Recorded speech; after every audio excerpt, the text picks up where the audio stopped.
There's so many things we said this year, like during the hot take segment, about like another participant in the battle for the grand prize that like Buttle Surfer was listening to at home and just cackling at the top of their lungs. Jesus Christ, dude! Disease that is Andrew Stanky's communication is rubbed off. Oh man, it's got that stank all over you. I wish the Stanky would either join the Periscope or leave it. Yeah. Well, they live in Amish country. They're on 56K dial-up modems. Okay. That's probably somebody what's called. There. Yeah. They got a call and they had to get off the line. Yeah, one of the kids picked up the phone. God damn it! Probably never going to be the next president of Huston Hall against that kind of shitlord attitude. He was trying to make a hot chicken takeover joke. It's not working. It didn't work. That sounds like one of those things that you write down and then you scratch out later. Yeah. It's almost as if he's not aware of the feature delete tweet. Yeah, once you start typing, you don't have to send it.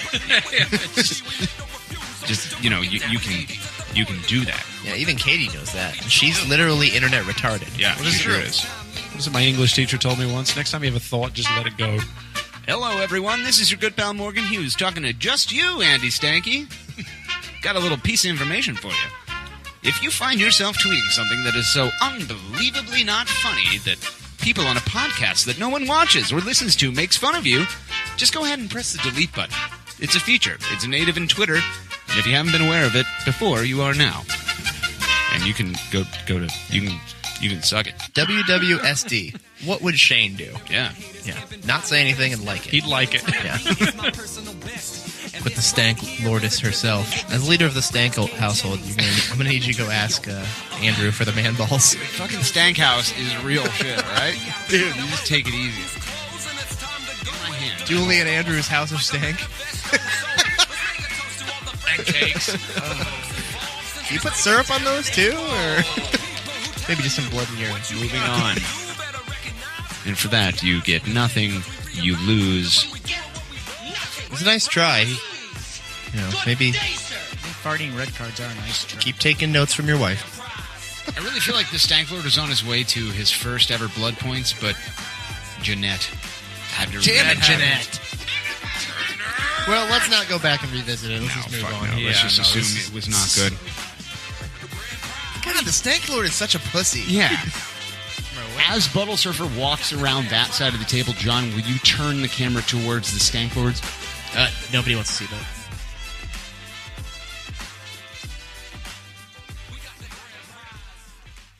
Now, shall we begin? You are now listening to an altogether less fashionable variety of soccer podcast. Broadcasting live from the capital city of Columbus, Ohio. Welcome to ACES Radio. I got the new wings with the Zima flavor sauce. I've given this no thought whatsoever. I don't believe in God, Morgan. You know that. Hashtag probably riding cock. They're in your face. They're a little different. I think it's super cool. I love them. Jane, ignorant slut. Hold on to your butts. Now, here are your hosts, Morgan Hughes, John Zadar, Greg Benson, and Darby Schnarpus. Oh, yeah, baby. Ignorant sluts, shitlords, and celebrity fans alike. If you're hearing the sound of my voice, it's already too late. You're tuned in to the latest, the lamest, and possibly last episode of ACES Radio.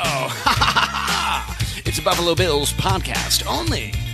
Coming up tonight on the program, Cruisers FC remain in off-season mode, but the battle to save the crew is more fiery than ever before. The panel will discuss cracking the code tonight. It makes its triumphant return as we try to decipher what Don Garber means when he uses words. Smack, man balls, they are back and they are thrown about as liberally as ever. Darby, I remind you as always, I fucking hate Don Garber. Seriously, I fucking hate that guy. Then on segment 2, the rarest of all rare treats as a celebrity guest, unlike any other, which we don't mean as a compliment, stops by the show. Mike Flick is here, bitches. He's from Twitter. You'll know him from the internet, but what does he think about things and also stuff? Tune in to find out. On segment 3, we do not head live on Periscope for your hot takes, aka the battle for the grand prize, because sweet mother of God, that competition is over. But Yvonne Seagull will be here, and and she will give away trophies to the number one handsy boy and possibly old man Schnarfus. Tune in to find out. Yeah, prediction scores, prediction updates, both things that aren't happening. Hang on tour, Cruisers FC versus Off-Season FC. I'm doing this out of order and I don't care. Brought to you as always by Benevolent Corporate Overlord sponsors Blood and Urine and broadcasting live from the beautiful front room here at Endeavor Brewing Company. My name is the continuing champion, Morgan Hughes, a.k.a. the number one handsy boy. And I'm joined as always by AAA, the absentee amateur artist himself, Captain Jean-Luc, the wet boys that are the Hollywood Racist, Gregulator 614 himself, Greg Wesley Crusher Benson. And everyone's favorite 40-year-old man-child, Darby Schnarfus. Good to have you guys back. Fellas, mapaches, lads from different dads, brothers from different mothers, and amigos de Guillermo for the final time this year. How the hell have you been? Cocaine is a hell of a drug, Morgan. Slow down. Can confirm. Word. Goodness me. Jeez. Yeah. I'm a rapid talker at the best of times, and I struggle to keep up with that. You know, you have sometimes when you're trying to save the crew, Greg, you also have to do a lot of the powder, is what I've heard on the street. The powder. Yeah. That's the word on the street. That's what we call it. The cool kids? Yeah. I wouldn't know. They sell it on the street. John Zidar, the wet boy. How you been, pal? Pretty good. Pretty busy. Is that right? Yeah. Nice. You saved the crew yet? No. Jesus. That's why his speech is slower. Yeah. I'm so sick of this. Would you save the goddamn crew already? Trying. Everyone's favorite ancient ruin, Darby Schnarfus. How you been, pal? Good. Sorry for missing last week. The problem was I was in Toronto, and after the game, I called for an Uber, and it took me until Saturday to get back to where I was staying. Oh, is that right? Yeah. Why? You weren't here Why last is that week? funny? Yeah, no. Toronto traffic is the fucking worst. Yeah, Don Garber can confirm that. I thought it was because the Uber app doesn't work on jitterbug phones, but That's funny because Darby's very old. Yeah, I couldn't get a car that had like the handicap ramp to lift my wheelchair up, so it took a while. All right, welcome in. It's episode 72 of ACES Radio. Before we get started, I want to right? Is that what that's called? I want to go ahead and do some housekeeping. Big thanks, as always, to the skank lordress herself, Julie Stanky, for throwing the intro together. She probably sent that our way a year and a half ago, and we're just now using. Is that why all the clips are from season one? Yes, that's exactly why. We're giving away the grand prize tonight, even though Shitlord Darren, a.k.a. Setting the Table, is not here. He has a trophy, and Yvonne will present it to him. We'll see how that works. Do we want to maybe not give him the trophy then? Like, if you can't be bothered to show up to receive your award. It's a very good point, John. I mean, yeah. Is it too late to call Lord of the Shits? Was he in second place? I don't know. Nah. Anybody got time for that? Prediction standings aren't happening tonight. We'll never know. Yeah, congratulations. Our unnamed guest is now going to win the trophy. Yeah, Mike Flick. We'll introduce him in a second. He's not unnamed anymore. Channel 2 is muted, John. It'll be fine. 3, 2, 1. Okay. Volunteer opportunity tomorrow at 2 p.m. If you're listening to this on Friday. Saturday at 2 p.m., meet at Endeavor Brewing Company. We're going to be handing out window clings and, I don't know, Depends diapers, because I'm assuming you're involved, Darby. Is that what's happening? Yeah, I mean, I'll be here to kick people out. Go to the Save the Crew Twitter account. There's a link for the volunteer sign-up. Not that we don't appreciate people just showing the hell up, but there's like a whole sign-up thing, so we make sure we got all the people we need. So so if you've been itching to help save the crew and your name isn't Ethan McKinley, please stop by Endeavor Brewing Company. The guy I just mentioned, I heard he almost ruined HangOnTour. Darby, back to you. He might have, but he's the featured volunteer, I believe, this week for the Save the Crew. I'm so sick of that guy. A lot of people are saying that guy is not good with kids. I've heard that. And he smells a little dank. I've heard it. Preach it. I'm tired of that guy trying to make this whole movement about himself, John. Yeah, it's very selfish. I hate that. He definitely didn't make like 5,000 banners over the course of 3 days. No, definitely. Rumor is he's trying to start the Ethan the Crew hashtag. That's what I heard. Yeah. I've been using it, John. It's actually a pretty good hashtag. Last piece of housekeeping. Happy birthday to the greatest basketball player who ever lived. Thank you very much, Morgan. That's My what I'm birthday's talking in about. March. I can't My believe birthday's you've done it's this. a little early. It's 4 months earlier. Thank you. Okay, T-Bone, relax. I'm not talking about you or LeBron James. Larry Bird turned 61 years old today. He would have if he were still alive. And if he didn't break his back making a fucking driveway, that's literally how Larry Bird ruined his career, was making a driveway. If that happened to anybody but Larry Bird, you'd be mocking the shit out of him relentlessly. If only the guy had enough money to pay other people to do that. Right, but you understand it as Larry Bird. Of course he's trying to make a driveway for his mom in, like, rural Indiana. Like, that's just what people from rural Indiana do. That's a word that I said correctly. Okay, moving on. Or no, do we have... Which makes it rare. Yeah, right, moving on. When are you going to introduce Mike here? I'm going to do it right now, John, if you'd stop talking over me, you son of a bitch. Ladies and gentlemen, welcome to the program. Celebrity guest on episode 72. He's going to join us on at least 2 segments today. Mike Flick. Yep. Oh, there you go. I knew it. We'll edit that out. Awesome. Mike. Some things never change. Studio audience had to realize that's the name you were saying. Welcome to the show. How you been, pal? I've been okay. Thank you for inviting me. What I just want to say right off the bat, you don't look anything like I expected you to because I associate you with one of those Star Wars symbols. Yeah. That you use as your... I don't look like a phoenix. Yeah, you're not that. Kevin Glenn has it tattooed on the back of his arm, and while we were in the Canadian prison, basically on HangOnTour last week, I was like, I need to ask you what that symbol means. I see it all over the place. Is it a Star Wars thing? And he's like, yeah. I'm like, is it good guy or bad guy? Star War? Yeah. Singular? Yeah, it's a Star War. Morgan only acknowledges the one. Well, it's a Star War. It's a war in stars. Yeah. I mean, he's not wrong. It is a continuing war. war. It just keeps going. It's not Thank you, he's John. not wrong. Everybody loves me. You're a very important member of the crew, Worf. Yeah. And I was like, is it the good guy or the bad guy? There were multiple Star Treks that happened. They Yeah. had more than one Trek. No, So no. why Well, is yeah, it because Star when you're Treks? bad at it, you get replaced with a new captain. Yeah. That's It should right. be Star Street. Treks and But- Star War. And he wouldn't tell me. I was like, is it a good guy or bad guy symbol? And he's like, well, it depends on who you are. I'm like, what the fuck does that mean? It's a movie. Is it the good guy or the bad guy? It's not a movie, Morgan. It's like 8 movies now and Okay, like Jesus 20 Christ. years of books. All right, it's and- It would be It's a I lifestyle. would say it would be the good guy. Okay, it's a good guy. It's Harrison the Ford. rebel, exactly. Okay, all right. Okay. It looks like a bad guy symbol, which is why I asked. You know, I guess it's probably from your certain point of view. Yeah, and that's me because I don't watch. I'm allergic Well, to you're a stuff bad that guy, sucks. so naturally So, you. Yeah. I'm team Hufflepuffs. Yep.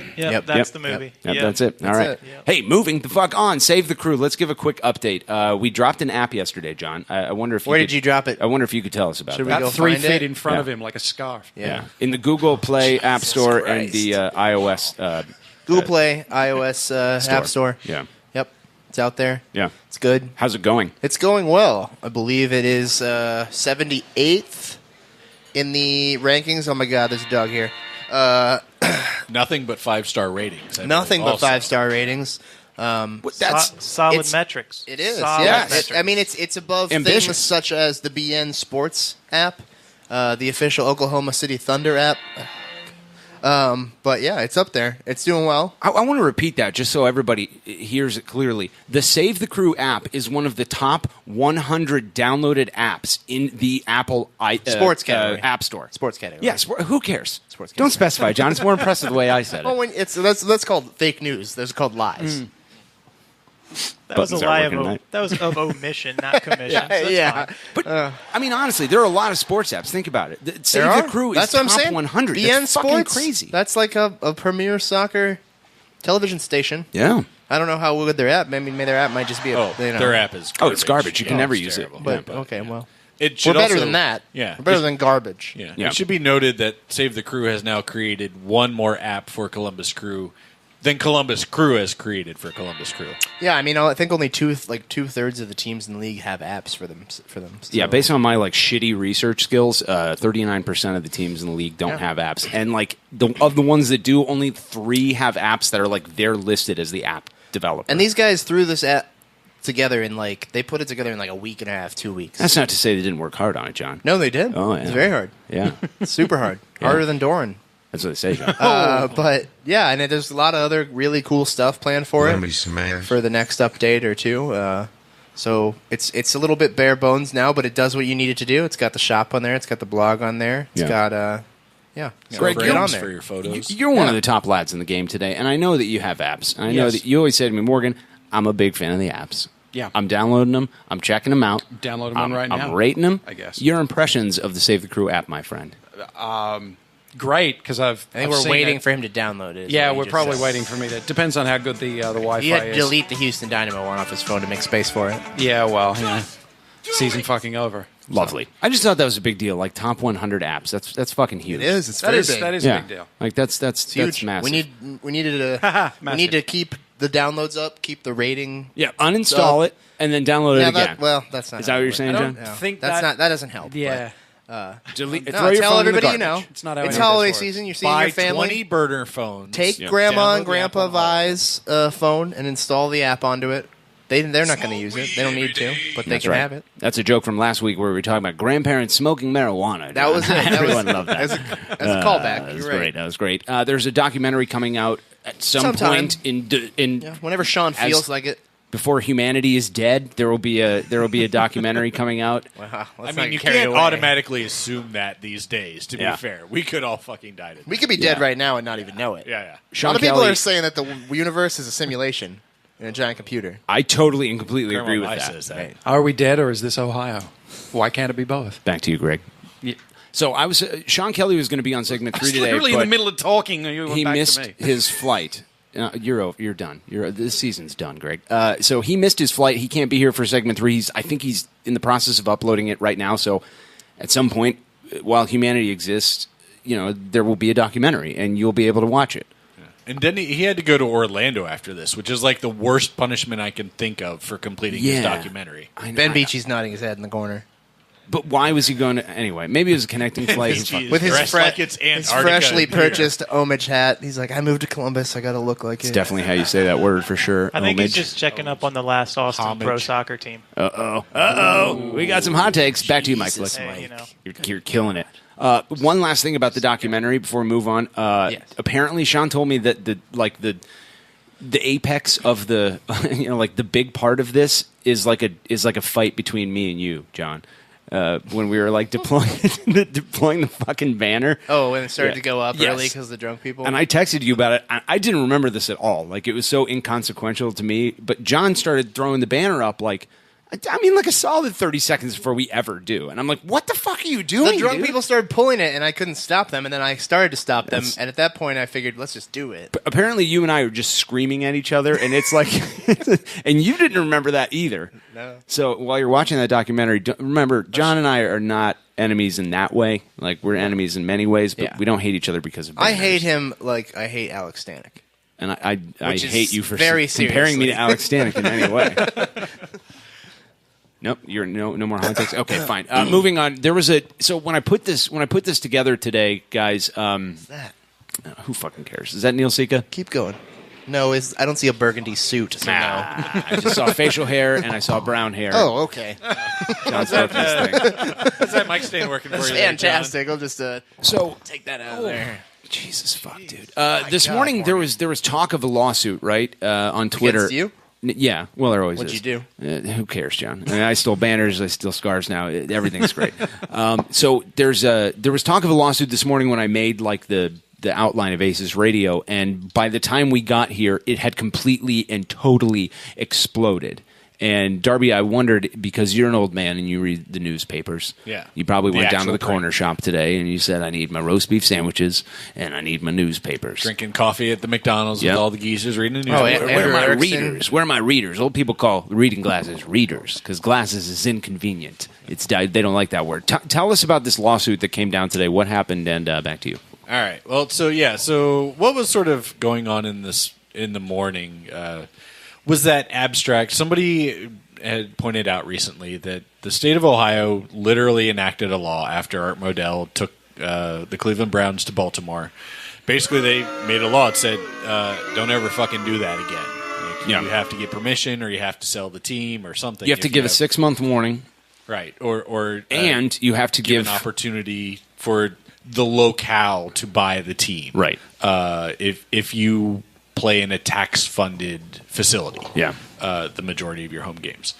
So this was sort of an abstract thing that everybody's looking at. It's like, oh, it could work, maybe. There's this thing, and there was sort of debate over the merits. And Mike DeWine, who you all recognize because he looks like a frog wearing glasses. Yes. I have many good things to say about Mike DeWine, and I always have. Everybody at this table loves Mike DeWine and everything he represents. Correct. Have never talked shit about him ever. Nope. Basically, he said, yeah, we're going to pursue this because the legislator from Worthington, whose name escapes me, Mike Duffy. Yes. Basically decided he was serious about this shit and wanted to make it a thing. So he took the complaint to DeWine, and DeWine said, yeah, we're going to run with this. So basically they're now looking into suing the ownership of the team, whoever that may be, bringing them to court, right? For violating state law. Yeah, Mike, Flick. I mean, I'll just say Flick. Is it Mike or Flick? What do you want? Flick is fine. Can you specify, please, for once in your life? Jesus. No. This morning I was like, anytime any Save the Crew thing happens, like I just kind of have to put my phone in airplane mode or else it's going to die. But I was like, I don't really. People were asking, hey, like, is this legit? I'm like, I don't know, man. Maybe it's just like a way to make the process longer. And if like, since he's such a good businessman, he'd look at this as maybe like, it's not worth it. I'll stay in Columbus. I don't want to spend all this money.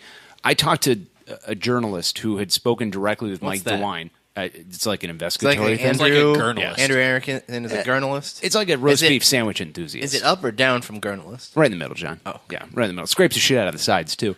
And they said that DeWine told them directly that not only is this like a thing, it's not meant to elongate the process. He thinks that it will hold up in a court of law. Like he believes that literally they will win and they will stop the crew from moving. And that's direct from his lips. You're one of the hottest hot takers in the Twitter game today. I want to hear what you think about this, the possible legalities of Cruisers FC leaving Columbus, Ohio. Back to you. The fact that it's even being discussed, I find mind-boggling. Yeah. Just because it would never occur to me that there would be a law that someone would have enacted. I'm not a Browns fan. No one should be. Which is smart on your part. That's good. Yeah, I was a Bengals. I see there's still life and light in your eyes, so I knew you weren't. Yeah. I'm not dead. I'm not dead in the soul like Cirque over there. But the room got colder when Steve walked in. Actually, it was really weird. It's that lake effect that he just brought in. But it's crazy that A, this law actually exists. B, some local legislator was like, yeah, it seems like a good idea. I'm just going to throw it out there and see if it sticks. Yeah. And then C, the Attorney General actually says, like, yeah, I think there's merit in it. Let's go. The fact that it exists is like, okay, that makes sense. Like, saying that everybody was pissed off when Modell stole the Browns is the understatement of the century. Of course, they would put something symbolic on the books like this, but to think that it would actually work is... It's a movie script. Yeah, like we're living a fucking movie script. It gets more unbelievable by the millisecond. Maybe that's why Sean hasn't dropped the documentary yet. What? It seems like one of those laws that you read about, like, no ice cream on Sunday after 2:00, or just some random law that no one will ever put into effect. Right. And no dancing at a high school. Right. And I don't. No beachies inside 270. Yeah. what I'm really curious though. I'd love for someone to talk to Duffy, just because. I'm always curious, and especially in these situations, about the motivation. And I'm not saying he's like not. Isn't he a season ticket holder? It seems like he has some attachment to the team. Let me just go on a limb here. I agree. Also, don't care. No, I don't.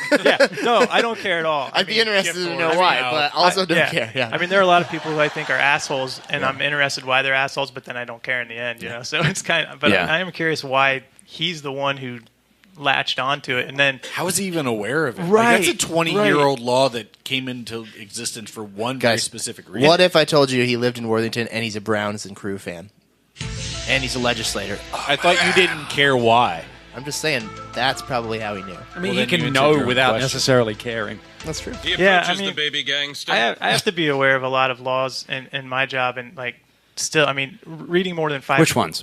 We save that for segment. Oh, okay. All right. Tune in to find out. The ones about driving around a fun van, kids in no windows. But I'm just surprised. Like, I don't know how he either was made aware of this law. Maybe it just was a wild hair up his ass. He's like, I wonder if there's something from the Browns. Or he was just holding it he was just holding it in his hip pocket, like someday.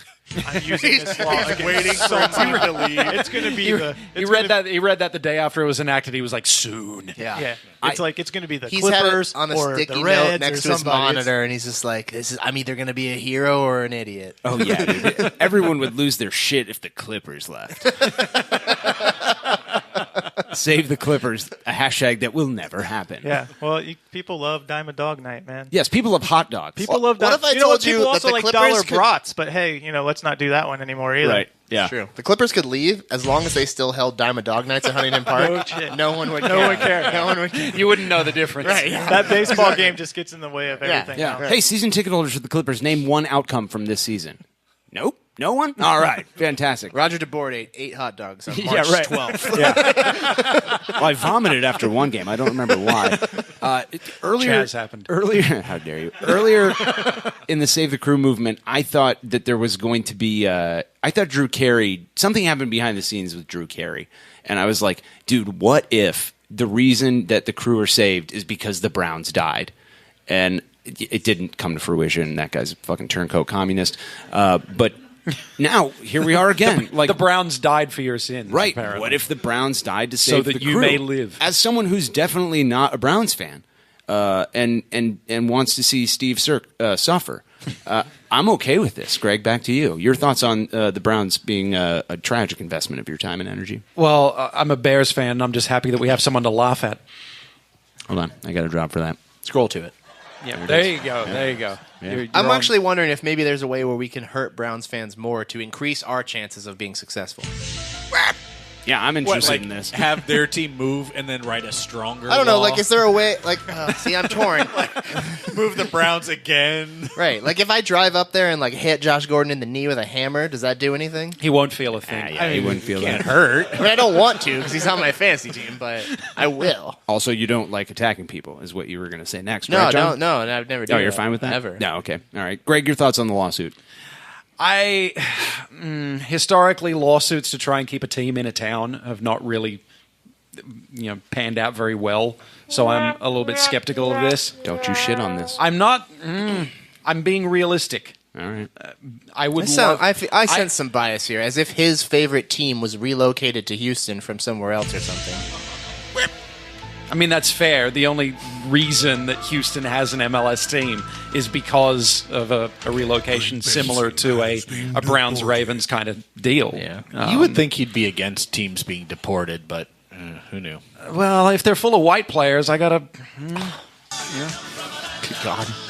I heard someone else, though, say earlier, like, what's the point of even, like, going to court over this or whatever if it's not going to work? And I'm like, well, if the law exists, like, this is exactly the only freak situation it's ever going to be potentially useful, so let's see if it works. It's one of those things where every avenue that's available to you, why not explore it? Yeah. If there's a provision that exists, and of course it would exist in Ohio law over a football team. That's the most Ohio thing I've heard in a minute. But the fact that it's there, hell, it's at your disposal. You might as well take a shot at it, rather than what are we going to do? Save it? We better not like burn it on this one. Right. What happens if the Save the Crew movement fails? And God, I hope it doesn't. Right. But what happens if it does? And then somebody goes back to I already covered Greg, that. it won't. And then somebody Wait, goes Morgan, back later on. If it does? It won't. John. Oh, okay. Won't. Yeah, okay, good to know. But then somebody was to come back and see that law after the fact and be like, "Oh God, you mean we had this and we didn't do it?" Right. Well, Why at least not? we can use it for when the Columbus Eagles leave. Yeah. Nice of the Columbus Eagles to offer. They reach out and they're like, "Hey, hey, just curious. Do you guys want to have come to our game? Like, Save the Crew can come to our game." We're like, "Oh, you'll let us buy fucking tickets to your game? Oh, nice, awesome." I thought you were going to ban us for some reason. Well, although to be fair, the CEO of the Columbus Eagles has now interacted with us more than the owner of the Columbus Crew. Is that the guy who wears the Eagle costume to the rally? It probably is. I mean, he's like CEO, director of coaching, announcer, mascot, marketing. You thought department. old Crew Cat was terrifying? The Columbus Eagles mascot is just like, it's a nightmare. So, like, can I just he probably tell owns her a house here, though, right? Probably. Spoiler, it's Mike Duffy. So, like, the Columbus Eagle guy was at the rally, right? But we didn't know he was coming, and he just, like, showed up and came up and was like, "Hey, I'm here." And we're like, "Hello." He wasn't in his outfit. Okay, it was just furry. a dude. Oh, a okay. dude. I thought he wasn't in the Eagle costume. No, he was just, like, a guy. And we're like, "All right, hi." And he was like, "Do you have a place for me to change?" Still not telling us that he was there to be an Eagle. Just a normal Saturday. Yeah, and I was like, well, I've lived downtown for a while, but this is the weirdest interaction I've had with a homeless person. I love the idea that he would have just turned up in full costume, but not knowing that the Save the Crew rally was going on. He was just at Tim Hortons at Broad High and just, I wonder what's going on down at the Just State saw House. some people I should say hi to. Yeah. But no, like, he showed up unannounced and expected us to, like, have a tent for him to change in or something. And we're just like, no. Did you expect him to drive in his Eagle costume? Well, no, but I didn't expect him to be there at all. But it was very nice of him to show up, I guess. He's been to a couple things, I think. Birds of a feather. But whatever. Yeah, he asked me right before we opened the thing. He's like, "Oh, can you mention the Columbus Eagles?" I'm like, "Oh, yeah, sure, I guess, man." There's an eagle. I'm like, "Hey, there's a man in an eagle costume." Thanks to the Eagles. All right. Unfortunately, we're going to give you one last long one this season. This is a long one, Greg. Where is Pam, by the way? I don't know. You got Chris Dorn's number? Maybe ask that guy. So, yeah, lawsuits moving forward. We need to remind everybody, I guess, that, like, the hashtag ends with a W. There's no more words after Save the Crew. It doesn't say Save the Crew in this specific way or only, on Thursdays or on Tuesday evening. Like, if we Save the Crew in this way, fucking A, man, let's go. The important thing is it ends in a W. Good thing they Right. extended it to 280 characters. Yeah. They did that. Yeah. Well done. I'm not sure. I think we're all ready to sleep. Like, if we can Save the Crew tomorrow this way, fucking do it.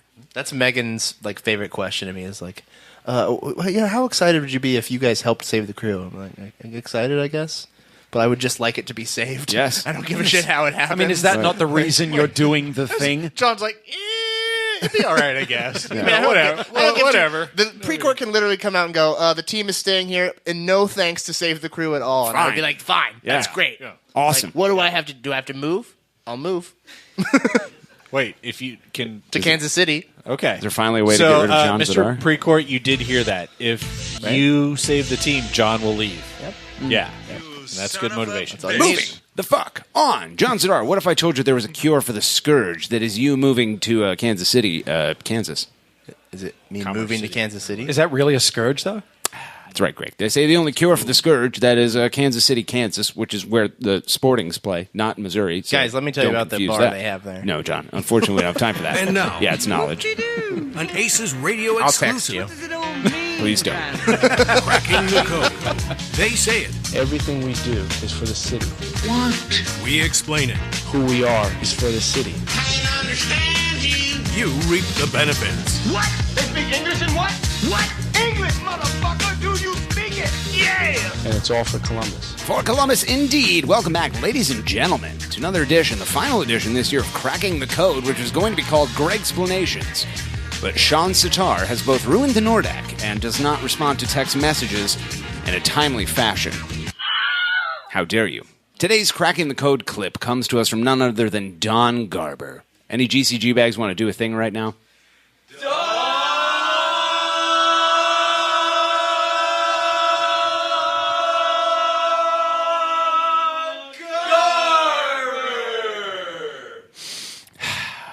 That's great. I don't hate that. Yeah. I mean, you did ask terrible. for that. You literally asked for it. I can't believe I've done this. What you came for. Today's Cracking the Code clips come from Don Garber. Shut up. So I goes Say to, from that guy. That's right. I goes to Don Garber's house and I says, Lucifer, I was wondering if you could. I saw a press release where you sent a letter to Austin, Texas, and he says, Morgan, let me stop you right there. You smell great. And you're great with kids. That's a word on the street. Glad to have you in my home. And I says, talking to the pocket recorder, bitch. And I called him a bitch. And he was like, what? I was like, yeah. And he's like, whoa. Oh, yeah, the thing. All right, in 3, 2, 1. It may concern. Major League Soccer has been conducting market research in the Austin area for the last several years. As part of its diligence work, MLS has authorized Richard Suttle to explore the feasibility of building a soccer-specific stadium in Austin. Any other individual or group that claims to be acting in concert with or on behalf of MLS to locate an MLS team in Austin is doing so without MLS's consent or endorsement. Please be advised that any matters related to MLS in Austin should be conducted solely through Mr. Suttle in the league office. Best regards, Don Garber. Hashtag YOLO Snake 24 Snake Blaze. Lemmy Snake. Everybody fucking hates that guy, Greg. Yeah, I didn't think it was possible, but you somehow managed to make Don Garber more boring. Yeah. And I don't know what YOLO Snake 24 Snake Blaze it means. Is it YOLO or yellow? I think it's YOLO. I think it's Could like be. you only live once. Thank Christ, in his case. Keith Noss, I believe that's how you pronounce his name, Noss. It's like K-N-A-S-S, like a silent K. Because it's not Noss. It's like the stuff And a that's in all, second silent A. Yeah, there's like it's two like in all the A's. Fast and Furious movies. You only say one A and none of the Ks. That's what that was his nickname in high school. Mine was Tripod. Yeah, when you have two No, it A's in wasn't. a row and someone's last No, it name, fucking was. It sure was. They're like, whoa, that guy can stay. He is. Well, he was in the Is camera. that like he was in the camera talking club. about like how AV static? club. Right. I was always carrying around a tripod. AV club. And my dick is very small. It's like an acorn glued to a Ken doll. I thought this was Proportions interesting. there actually favor the Ken doll. An acorn's pretty big compared to a Ken doll. That's why I say I may not hit the bottom, but I scrape the shit out of the sides. Your John. dick is just like a keg. That's right. It's very inconvenient. He's hung like a can of tuna. Yeah. Basically. People are like, "Ooh, that must be nice." I'm like, "It's not." Why do you think Morgan walks everywhere with one of those hotel maid carts in front of him, just like? Can't believe you noticed that. It explains why you wear the crotch out of your pants all the time. No, that actually happens in real life. My thighs scrape against each other really hard. I have big man ass. Back to you, Darby. Is that a condition? No. Yeah, sure is. Big man ass. If you go on Amazon, BMA, like PSV, same kind for of those thing? of you listening that have giant man thighs like I do, you can go on Amazon and get those iron-on patches. I have they're some great. of the biggest thighs in the game, and I don't have this problem. Well, clearly you don't, John. So Don Garber, Keith Noss did a Freedom of Information request to just basically the entire city of Austin. And I mean, this guy's fucking class, man. Like the words that like Andrew Erickson couldn't even get anything out of the city of Austin. He was probably busy making roast beef sandwiches, but Keith figured out a way. Like he requested information, and there was so much of it. They usually email it to you that they had to burn it to a fucking disk and Federal Express it to him. And like the first thing that he noticed was this letter from Don Garber that was sent, I believe, the day after we played Cincinnati, and it was and so he sent this letter to me, and I'm like, what the hell? So you're saying that us losing to Cincinnati kicked this all off? Possibly, John. Okay. Yeah, we'll get with Rambo Gooner and check that out on the fax machine. But the thing that struck me about that is like, why would he have to fucking specify? Like, all you have to do is register with the state if you're gonna be a lobbyist, right? So if like this shithead Magoo is gonna be lobbying for PSV in Austin, why would Don Garber need to send something in the mail specifying that is the only guy who's going to be talking about MLS? Well, it turns out that there are 4 different groups trying to get a professional soccer team in Austin. Obviously, one of them is, the Snake, and the other is the USL team, Epstein, whatever his name is. Yeah. Mm-hmm. There's another one that's like the Expo Center site, right? Like we've been hearing about that. That's a completely different entity. So when everybody's asking them, yeah, and this is all coming out in this FOIA release. So when people are like, oh, is that fairground thing, Precourt's second choice? Fuck no, dude. Like, that's the last thing he wants. That's a completely different group, right? The fourth one is some mysterious group called Magnolia Sporting Enterprises or some shit like that.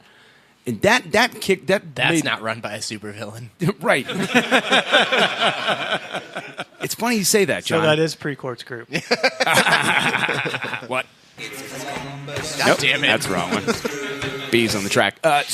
Anything in Magnolia, named Magnolia in Texas. Oh. In Texas is like, immediately that makes me think of Chip and Joanna Gaines.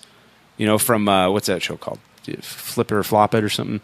It's on, anyway. I like how you're not even trying to get any information out of me right now. You're looking straight at old man Darby like, hey, tell me about this show you from watch the 60s. HGTV, right? Yeah, it's on HGTV, is that a Bachelor right? thing? It is? What's happening? Yes, but the reason I say that is I want some ACES radio listener to dig into this and figure out if Chip and Joanna Gaines are like on the side of, because I love What do them. these people have to do with Magnolia? I don't They're understand the fourth one is called Magnolia Sports Entertainment. Yes, some I got shit. that much. Everything they do is called Magnolia something. Everything they- these Yes. HGTV people do is called Magnolia? Aren't Yes. they the ones that like were on all the tabloids about getting divorced? No. That's Flip It or Flop It, I think. I'm sorry. I think they both are. No. No, Chip and Joanna? I thought I Fuck read you, that, Flick. man. I thought I read it. I wouldn't make that shit up. Everybody in this room. Somebody is look so this up. fucking Dear confused white right fathers, now. can we get things back on track here? Jesus Christ. Anyway. Holy Did I wake shit. up from a 3-year coma where Morgan's already married? God, could that be the worst? Because it feels like No, it. it's Hey, Pam's when, wedding. When Yeah. the lines at Maya are long, you kind of read the magazines while you're standing there. I can't believe you've done this, Flick. This is a mistake. No, so all of this information comes out in this release, and honestly, I don't think anybody's really had a chance to digest it yet.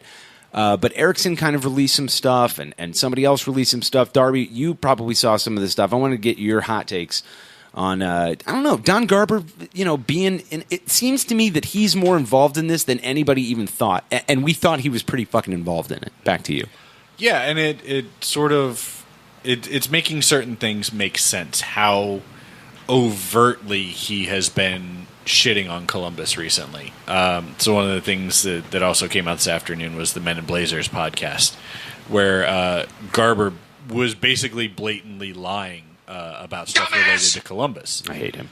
And all of these pieces seem weird until you start putting them all together. And I don't know which one of them between Precourt and Garber is leading the other, but they're clearly working together on this and doing all this shitty, ridiculous stuff behind the scenes. And it'll probably take a while before we see all of the ways that they're being shitty and nefarious together. I've long said that, yeah, they're definitely in bed on this together, and the reason that, one of the reasons for their silence, Flick, is because this is their thing. And if it goes up in flames, and if this continues to be the biggest PR disaster in league history, like, the egg is on their face, and they could quickly be dismissed by the bosses or by the co-owners. You're one of the hottest hot takers in the game today. We've established that. It goes you, Monkey wearing a monocle, too, and then Hired Ballerina very far down, like 117th place. Not even the winner of the hot takes? No, that guy's one of the worst. Okay. I want to get your thoughts on all this Garber bullshit and all this collusion, backstabbing, back channel crap that's come out in the last couple days. It really, I think back to like the earlier days of MLS when we used to always just say, obviously MLS is against the crew. And we used to always joke about it because it always felt like it. But all of a sudden over the last 3 weeks, it's not a joke anymore. Yeah. You're not really paranoid if everyone is really after you. So, it's pretty disappointing how that everybody on Big Soccer was right. Well, it sucks. That's more annoying than anything. Yeah, that's pretty rough. Everyone's going to have to buy that Sedley was right T-shirt, and it eats me up. But the fact that I feel very dirty right now. It does feel like every day you read one more piece of information, you're like, motherfucker, that guy really is in with it, and you don't want to think that the commissioner of the league that you support is such a scumbag. Mm-hmm. But I mean, like Darby said, I don't know who's leading who.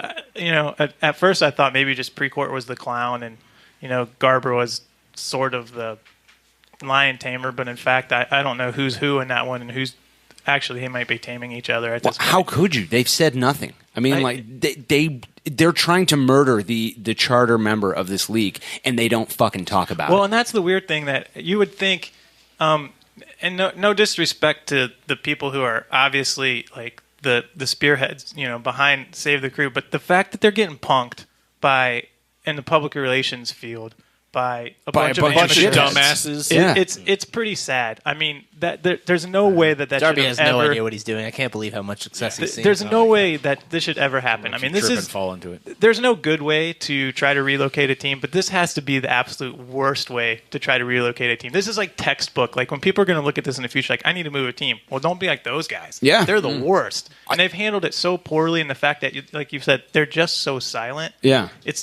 that's almost more mind-boggling than a law being on the Ohio books that a pro team can't move. Right. I tweeted it at Precourt the night of when we did the first ACES radio that week, and it was like everybody was talking and venting and shit. I'm like, someday there's going to be like a business school and people, like before they even hand out the syllabus, they're going to be like, everybody needs to know what not to do. And before you even look at the fucking syllabus, one time there was this guy who was comically terrible at everything, and his name was Anthony Precourt. And you need to swear that you're not going to be like him, or else you can get the fuck out of this school. You're not welcome here. I don't care what your GPA in high school was, shithead. Greg, your thoughts? Yeah, that's oddly specific. Yeah. You've really put some thought into that. That was before the 280 character thing, so I mean, I condensed it a little bit. You've been hanging on to that one. Yeah. So I mean, it's a big goddamn deal. Now we know they have 5 lobbyists in Austin, and how many lobbyists do they have in the other expansion markets? By the way, in Cincinnati, in Sacramento, in Miami. Yeah. In any other city, the cities are begging MLS to come. Right. Yeah. You don't need to lobby any other city because they're tripping over their their own feet Yes. trying to get teams. Yeah. You picked the one big city in America that has no fucking want or need for this goddamn thing. Yeah, very very few. And How did you do this? This is a thing I've touched on multiple times because I talked to a lot of people from Texas, Austin in particular, and there's very few people are like when I say like what's the buzz down there, and the response is almost unilaterally. The only thing that I hear about it is from Columbus friends. Yeah. Like nobody has asked for this, and even fewer people seem to want it. Yeah, it's like who the idea of what Anthony Precourt's talked about before, that the magic bullet of it's MLS is going to suddenly bring in 20,000 people is a pipe dream. I think that he believes that, though. I think that I know he does. That he thinks without thinking of it in any further context that like new is just easily consumed. Yeah. And like all you have to do is be new. Like, and he mentions Atlanta all the time. He's like, well, you look at the things that are going on in Atlanta. I'm like, come on. The reason that's so remarkable is because it's not the fucking norm. Right. Am I wrong? Like, you know, New England could get a new stadium tomorrow and it would probably sell it out. You know, you could bring fucking Chivas back and rebrand them as LAFC, which they kind of did, and you know it would sell out too. It'll sell out. Like yeah. You don't need to be new to sell. You just need to invest in your fucking company. You idiot. You complete fucking idiot. But like Flick mentioned, that's so painfully obvious that you go, I don't know what to make of this. Like, what does it all mean, Basil? Like, dude, just like fight for the team here. You bought the Columbus Crew. The half of that fucking phrase is the word Columbus. I think we're talking around what's obvious here is that Anthony Precourt never had any intention of investing anything, and all the solutions that you offer in the world aren't going to sway him because he's had this love affair with Austin for supposedly 25 years. Well, but Greg, he'll point to the investments he made, like the scoreboard, which burnt down. Like I bought a scoreboard. To invest in. Yeah, like dude, the fucking stadium's on fire. Of course you have to invest in that, you idiot.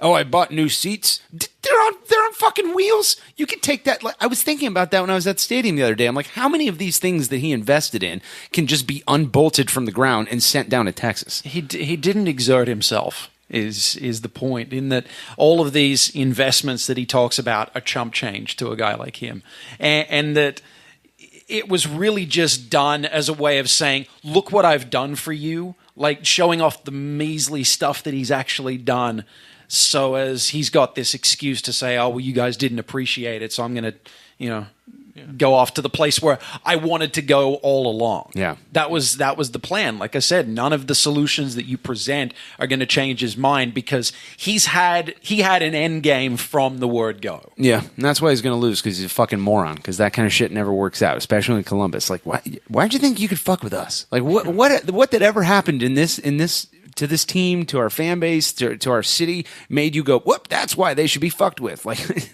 we're going to destroy you, dude. I mean, it's not too late to do the right thing, of course. Like, everyone knows that. You probably saw it on vlog, which is a combination of video and blog. I don't know if anybody knows that, but, this is going to end poorly for you, Aces, and Garber, you fucking snake. Like, you're not getting away with this. It will be the end of you. It's going to be your legacy. Do the right thing, turn around and go, hey, but I fucked up, right? It happens sometimes. You know, Jesus Christ, we got to move on. But go to crewnotdoneyet.com. A lot of the information is being disseminated there. It's very interesting, man. Every day there's something new that paints this picture, and it's more absurd and more X-Files drop.mp3 than ever before. So I feel like the studio audience knows. And knowing is half the battle. Say what again? He's absolutely right. Say what one more goddamn time. Oh, yeah, Darby. Your thoughts. Please don't talk over the outro. Okay, I won't talk over the outro. Can you tell me when the outro is done? It's Because over. I can't hear the outro. 3, 2, 1, clap. Let's go around the panel. We're 48 minutes into segment 1. Jesus, I got to piss. Man balls of the week. Combination of man of the match, game balls, which as a term is too complicated as opposed to this explanation, which is perfectly formed Greg Benson, the Hollywood racist. Well, if you're at Hendon's Pub, okay, you've got to there's a child on the because ground, you're in such a hurry. There's shit all over its chest, and there's blood everywhere. Bobo's getting both man balls. Oh, is that right? Scored and Sydney won again. Is that season going on right now? Yes, it is. Nice. How's Wellington Phoenix doing? Poorly. Nice. As is tradition. Yeah, they're. I want to say they're 8th at the moment, which sounds good, but until you remember in a 10-team league, not so great. we're going to be on the top of the ladder soon, mate. That was Duncan Naughton. That was possibly the worst New Zealand accent I've ever heard, mate. One of the best imitators in the game today. Yeah, it was very Ringo-y. Mike Flick. You'll know him from Twitter as user Mike Flick. Your 2 man balls of the week, my friend. I got nothing. That's not how this works. All right. That's fine. Yeah. That's fine. You give 1 to Andres Mendoza. No, that's not how this works. Yeah, he's one of the greatest. Well, if we're giving him the old time players, all right. I'd like to throw one to my fellow UD alum, Mark Schulte. All right. 1 to Mark Schulte, and we're just going to give the other one to Kevin Burns. Is that what I'm guessing? We're just going to give that one to Lawless, another UD man. Lawless Abubakar. Yep. Yeah, top lad in the game. He's a left back now, in case you didn't know. Yeah, that was great. probably surprising to him, too. Yeah, absolutely. Darby Schnarfus, 40-year-old man-child, everyone's favorite ancient ruin. Yeah. Your 2 man balls of the week, my friend. All right. First man ball is going to Artur. Thank you for coming back into this massive clusterfuck. Permanent transfer. Permanent transfer. Yeah, because he definitely had a choice. I mean, he kind of does. He has to sign a contract and shit. Yeah. I mean, I'm sure he could have made enough noise that Sao Paulo would have happily held on to him. So we are glad you're coming back. What's the whole thing about owning 50% of him? They keep saying that. What does that mean? It's just how much money they get back if they sell him. Yeah. Oh, so if we sell him, they get half of it? Well, no, we're actually one of 3 owners now. Yeah. We have 50%, they have 30%, and then another team has 20%. Half man, half bear. So that's half how pig. the money would break down if we sold him. So we own his rights, but if we ever sell him forward, we only get half the money for it. Okay. Well, I mean, we get half, and then we would only get 20%. Yeah, we get like a third half. of the half. Yeah. So we get $7 if we ever sell him. Very nice. Yeah. The future is bright. Yeah. Second man ball is going to Chris Doran. He's out there on Twitter spreading the Save the Crew word. We appreciate it, and he's also keeping Pam occupied tonight. Oh, is that right? Yeah. This is a song about sex. Are we just doing like there's nothing going on? Are we just doing a moment of silence? I don't think everybody. For Pam's vagina. Apparently, Doran's spreading more than just the Save the Crew word. Can you call it a vagina anymore if you can drive a Volkswagen bus down it? Is it just a hallway at that point? Roasted. That's your future wife. Oh, no, yeah, her. She's roasted. I feel great about this. This is very funny. John Zdar, your 2 man balls of the week. My 2 man balls are going to go to Sean Kelly for his just impressive work on the documentary, even though he's 24 hours late with it. Yep. And then my other man ball goes to Tobias Radiger, who is one of our Save the Crew team members. He's killing it. Who has been working his balls off this week as well. Yeah, on killing things, that you will see later. Yeah. Who built the app? Oh, that is... I mean, I'm going to take credit for it, but who actually did it? Right, of course you are. I don't know who all is 100% involved, but I think the web team has all got input on it. So Tom Davis, Keith Nass, Silent. Matt Bernard, K1A. David Carver, yeah. All right. I was going to give a man ball to that person, but there's too many of them, so it's going to go to Alex Crognell for being the distant cousin of Gangster Crew Baby. I don't want to miss Kunal, but I don't remember how to say his last name. Bajaj. That's probably how you say it. I think he's done a large portion of the work. Yeah. It's like his company, I think, that's like hosting it and all that stuff. So yeah. Well, it's awesome. Second man reminder, as always, to go to the App Store and download it, and then delete it, and then download it again, because we get more stars. You download it once. Nope, you can do it as many times as you want. And that's how you win stars in the App Store contest. No? Okay. All right. Second man ball goes to Andres Mendoza for being possibly the greatest player in franchise history. And that's it, Greg. That's the entirety of segment 1. Back to you. 30XI. I got nothing to add. It's the end of segment 1. Unfortunately, we don't have time for that. Helping us with the app. Who? What now? It's 30XI. Okay. Go to 30xi.com. They're a boutique technology company. Yeah, that sounds like a real fucking thing for sure. Go to 30xi.com and /hot deals. Sounds like a site that's selling knockoff jerseys. Yeah. Yeah, that's called MLSsoccer.com/store. Give me a Bobo one while you're there, kids. If you've enjoyed the shitlordery on segment 1, I've got some terrible news for you. We're coming back on segment 2. This week's celebrity guest, none other than Twitter legend, one of the hottest hot takers in the game today, Mike Flick. He's made a bad mistake, and so have you, by listening to ACES Radio. Here we go. Now we blasting off into the ozone. The way we kick it in the dojo is local for show. Though we paving the road that's opposed to the dodo. Going over your head like a top hat. Stop that. I know you hear me spitting these hot raps. Now watch that beat, cause it's about to drop. The Rockets is the 09 jump off. Yeah, yo. Last name Pan, first name Peter. I know you see me playing and you want me to teach you, but I say elevated so that all God's creatures can hear me shout it out like my name is Aretha. Getting RESPECT. Fly by, see the looks on your faces. Cause I'm in full EFFECT. Jet setting on a daily basis. David F. Man, don't stop. David, won't stop. We came to rock it till the city takes off. Mr. Captain, yeah. I'm an ace pilot, yeah. I wanna spread my wings and fly. To all the people in coach, yeah. And to my first class folks, yeah. We'll show you how to scrape the sky. Yeah. As the curvature of the earth takes shape, fly fast forward like a videotape and no cape.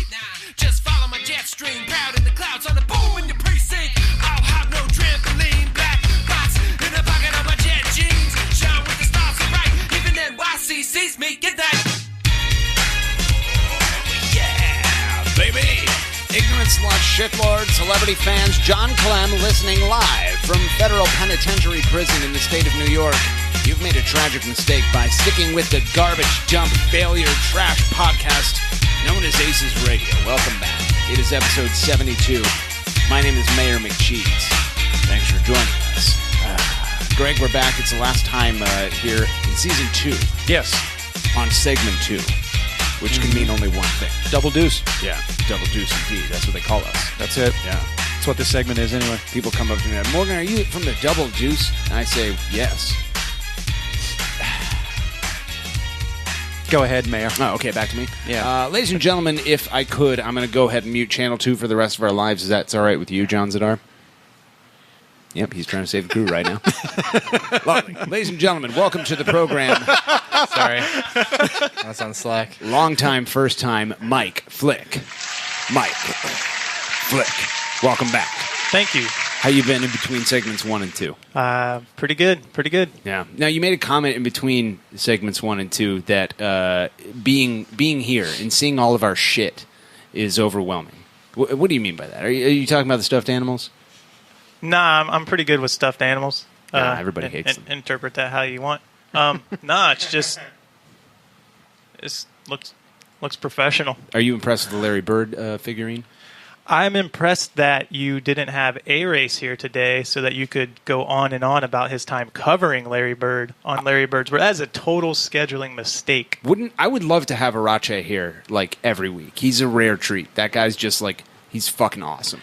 And it's nice that he has a platform where he can just be a dick. Yes. And it's allowed. Isn't it? Like, that's he gets his paid. job. I do it for free. Right. He gets paid. He's so good at it, too. Like, being just like an ornery prick. Like, getting paid for that is one thing, but, like, to be so good at it. Right, you must just be so jealous. Oh, John, it's my dream. You've been doing it for, what, 42 years now? Yeah. Unpaid? Take it easy. I'm not Darby old. All right, Mike Flick, let's start you off with the same question we ask of all of our celebrity fans, and that is, how do crew fans know you?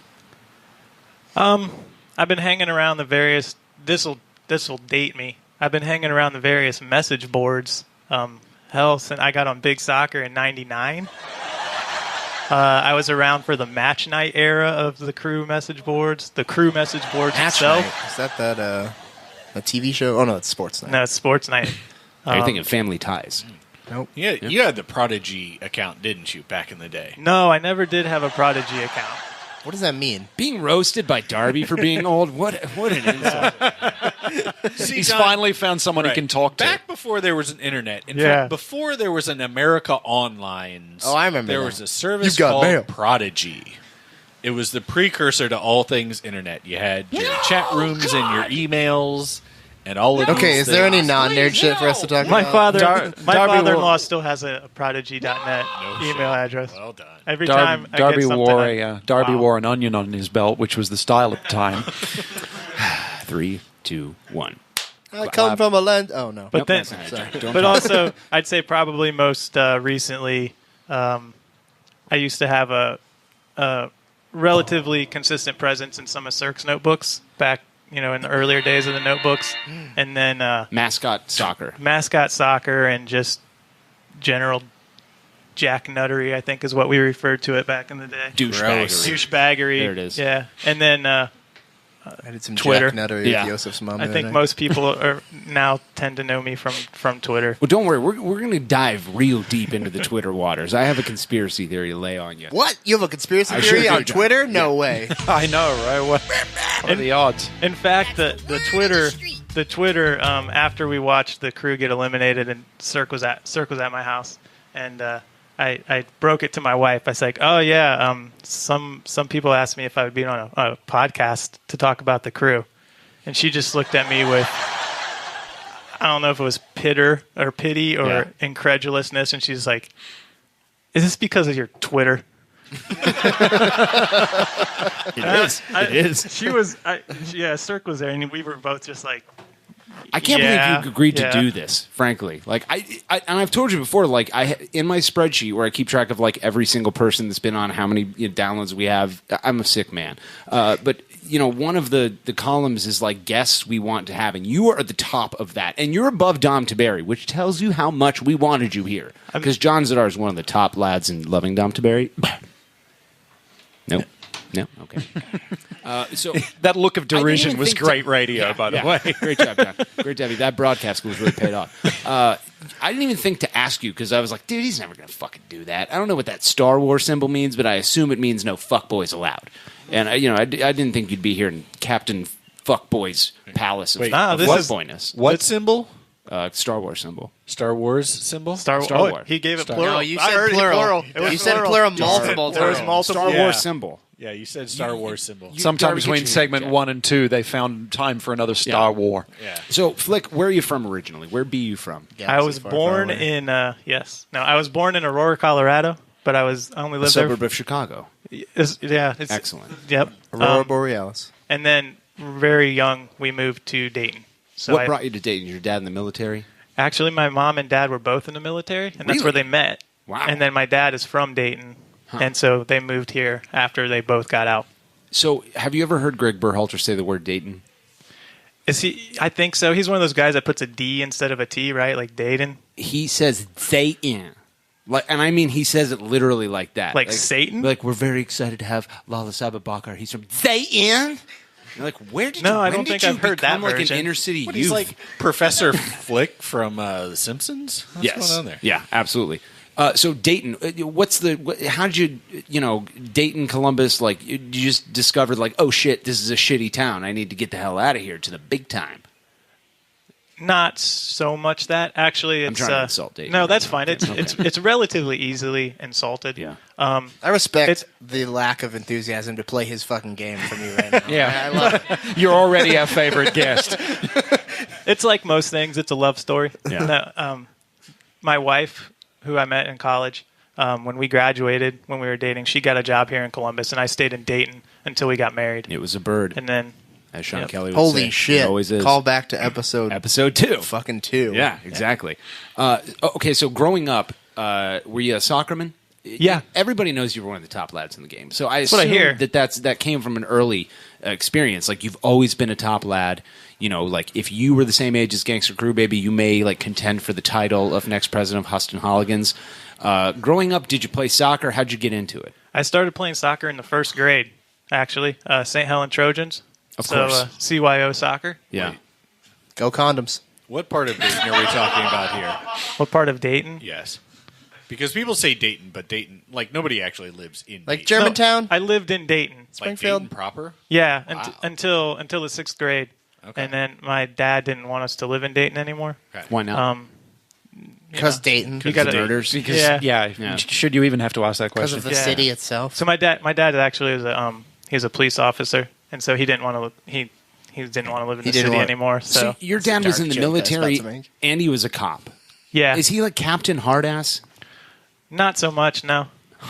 He now he's a high school teacher. So I guess Jesus Christ. This guy's got a power trip issue, man. Yeah, I guess so. I'm telling you what. So, okay, so you were growing basically the 80s.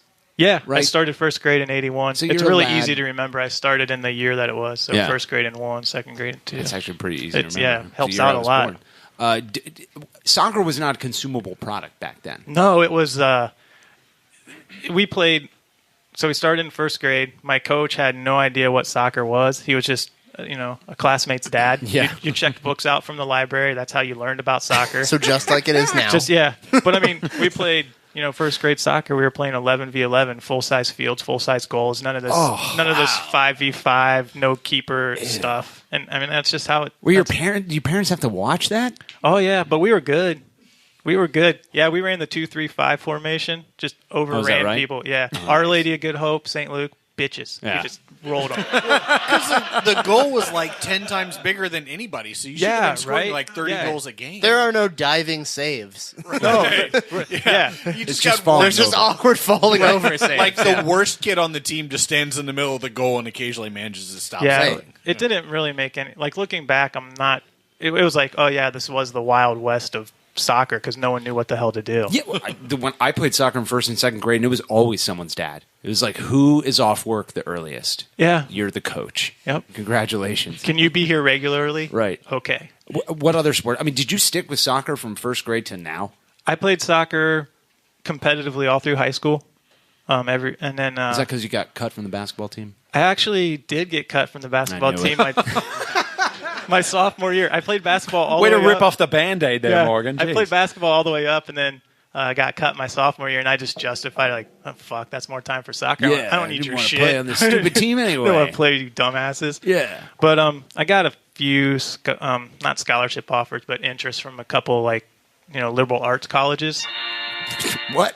And so when you want to be an engineer, that's, Hiram College isn't necessarily your future. So I had to decide if I was going to be a professional soccer player or a professional engineer. What'd you choose? Unfortunately, I chose professional engineer. There you go. So just decided to give up competitive. So playing soccer as a youth in the 80s, there's no soccer on television. Did you have like a team? I mean, like, when you were upping lads in the 80s, like whose lads were they?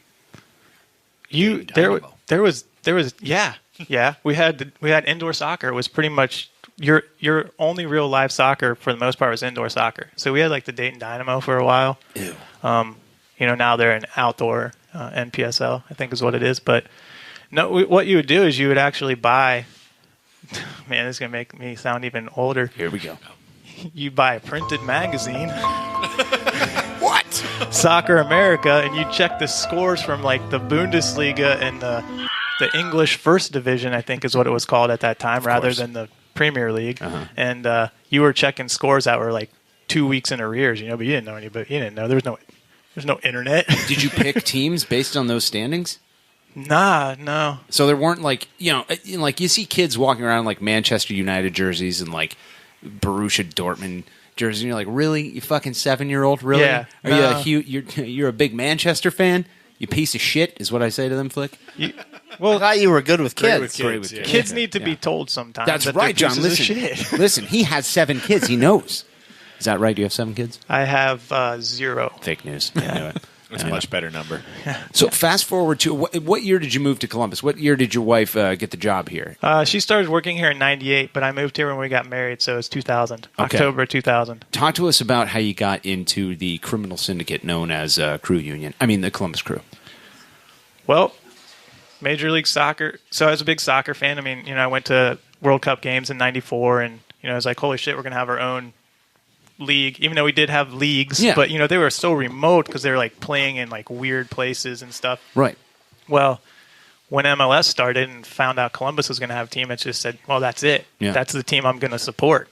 So I just picked them. Yeah. I mean, if I had grown up in or were living in DC or someplace like that, I'd be a DC fan. Just maybe that I'd be loving my new field, I guess, and laughing at all these clowns trying to save their team. But You'd be hot taking about Buzzard Point and wishing ill will towards Columbus Crew fans. defending raccoons and shit. I don't like that alternate universe idea of Flick. Yeah, kind of. It's like the other symbol from Star Wars. Like you're not the good guys. Yeah. You're the bad guy Flick. Bad guy Star That's Wars. the one that looks like a cog. That's what I say. Yeah. Looks like a pog. It's like a slammer. Right. We'll go with that. Yeah. So you get into the crew, and so if you look at the board right now, all right, you'll see that the next thing that is mentioned is number 5, and it says the before times in the long, long ago. Now, because of the fact that Seattle invented soccer in 2009, there's a tremendous lack of knowledge about what happened in the pre-Sounders, pre-Nordak era.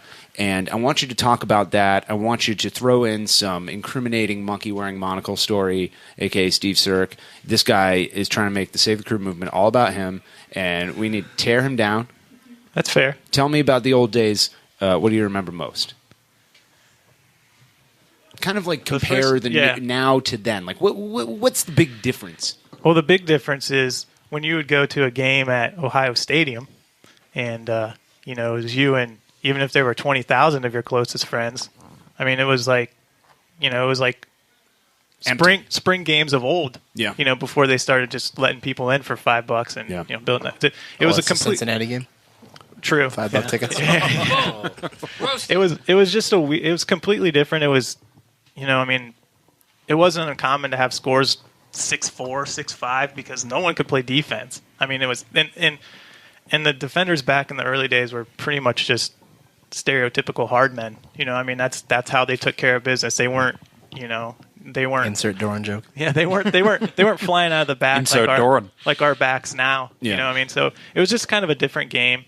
But you'd have there were some pretty dynamic, exciting crew players back then. I mean, I got to watch Stern John, and I got to watch Stern John for some inexplicable reason in '98, I think, start a Kansas City game at home on the bench, and then come in the second half and score a hat trick. Oh, was Bobby coaching that game? Was he hurt? And he was, that's Guillermo. Yeah. No. He came in for a second half hat trick, and then that just happened to be, hey, this is a good idea. Let's give little replica soccer balls out on the way in. Nice. Yeah, they all pretty much ended up on the field that day. Why do they ever give us like throwable giveaway things? Yeah, like the neon glow stick night where it was just like you gave the Nordak a bunch of glow sticks. Right. It's like, what the fuck did you think was going to happen? Oh my God, they're on the field. Though. Yeah, it was cool. Yeah, it was cool as shit. So Cirque wrote a new Cirque story today. Mm-hmm. I don't know what we're calling that yet. Just like an email. What are those? Cirque Patreon. Cirque Yeah. Someday I'm sure it'll be called something. But occasionally I get emails and it's like Cirque has written another thing, which I'm really enjoying. I mean, he's a criminal. We need to take him down. But we're all actually writing his next book for him. Yeah. And then that guy's pretty selfish. And then no royalties probably, but it was a story about you guys being in DC in the long ago in the old times. Talk to us about before it was called HangOnTour. Yeah, that was a random one. We had a couple I actually helped organize a couple decent road trips.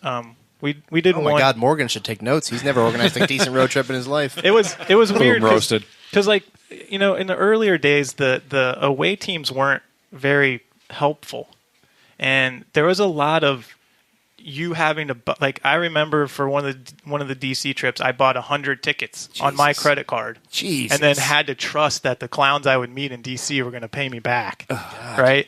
And I was after that I was kind of like, maybe this isn't the best idea because I don't know any of these jokers that I meet on Big Soccer. I mean, that's pretty much how you met everyone. Big Soccer reference again. Yeah. Thank you for that. Yeah, but the DC trip that Cirque referenced was a random one because at that time my company. We were doing a project out in DC, and we were sending people out there every week. So my owners said, "Hey, let's just get let's get an apartment out here instead of renting hotels all the time." Nice. So they had an apartment, and it was a nice apartment. It was like 4-bedroom apartment. And I went to my boss and said, "Hey, some buddies and I are thinking about going to DC to watch the crew." And he said, the what? No, he's like, you want to use the apartment? Like I was trying to build up to it. Yeah. He's like, you want to use the apartment? And I was like, yeah, if you don't mind. He's like, yeah. And he's like, go talk to my other boss. Go get the car keys from him and take the car that we keep at the airport. Dude. And I was like, Jesus, this is amazing. We're also thinking about going to the Bahamas. Yeah. Apparently we need for a crew game. We need to do work out there too, or down there. But So we just, a group of us went. It was probably, I mean, there was a bigger group, but I think that group, there was like maybe about six of us, I think. And I went out the day before for work. Very exciting, take a tour of a wastewater treatment plant. So that's always the good stuff right there. RFK Stadium. Yeah, it was a two-day tour. Yeah. But, so that trip was, we got there early and met up with people that we knew from D.C. And then, of course, we got torched in the game because that's what the crew do at RFK. I mean, we just lose. Yeah. And I mean, that's the story of MLS away games. Yeah, really, like even if you look at like this year's thing, it's unless you're the LA Galaxy who they couldn't win anywhere after a while. But I mean, they couldn't win at home. But everywhere else, teams are pretty dominant at home. Yeah. But that was our definite house of horrors. I mean, we used to just get trucked every game.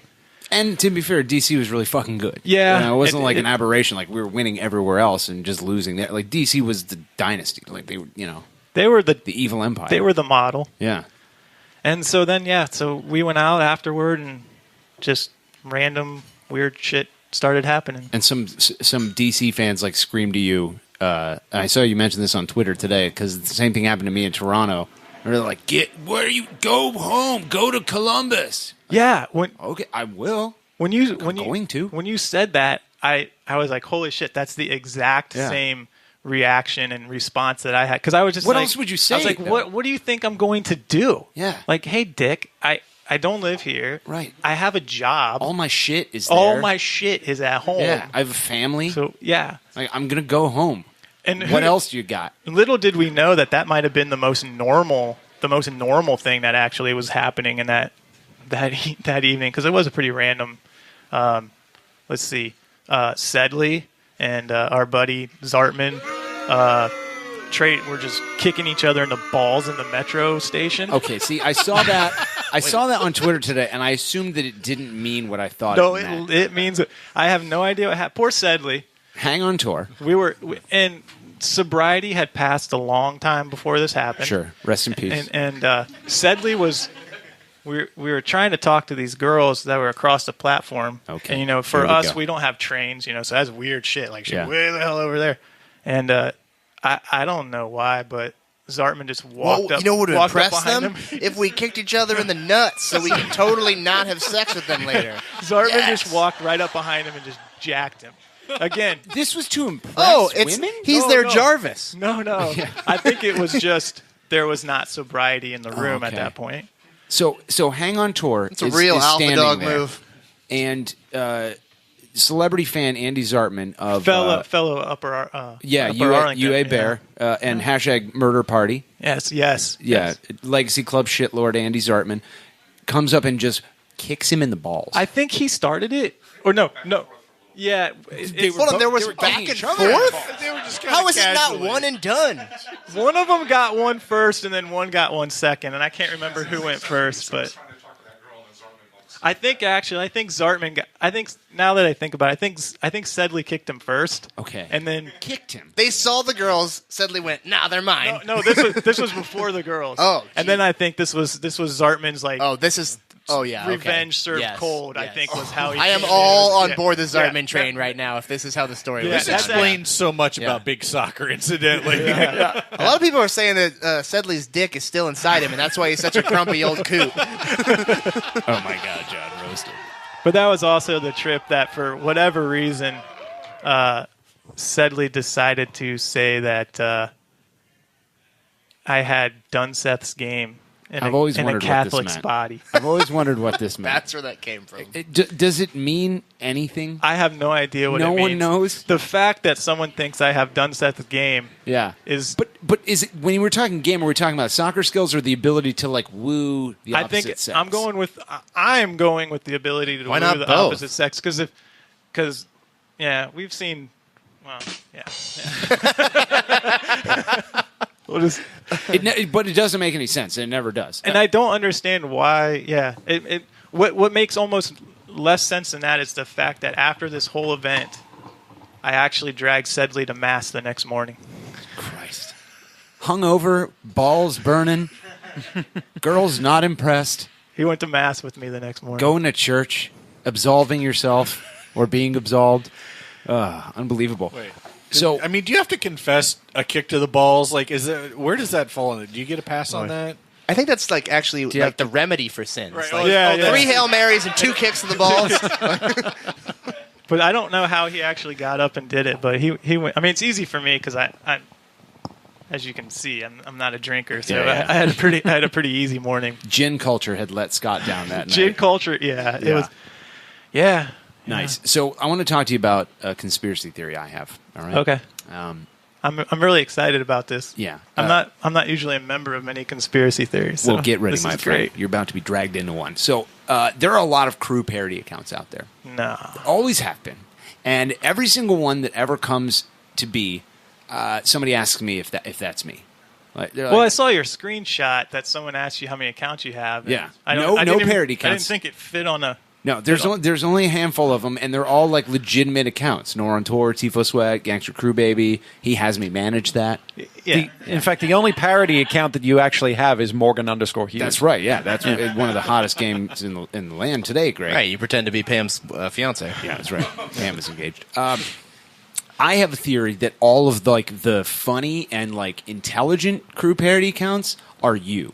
Wait, are there any of those?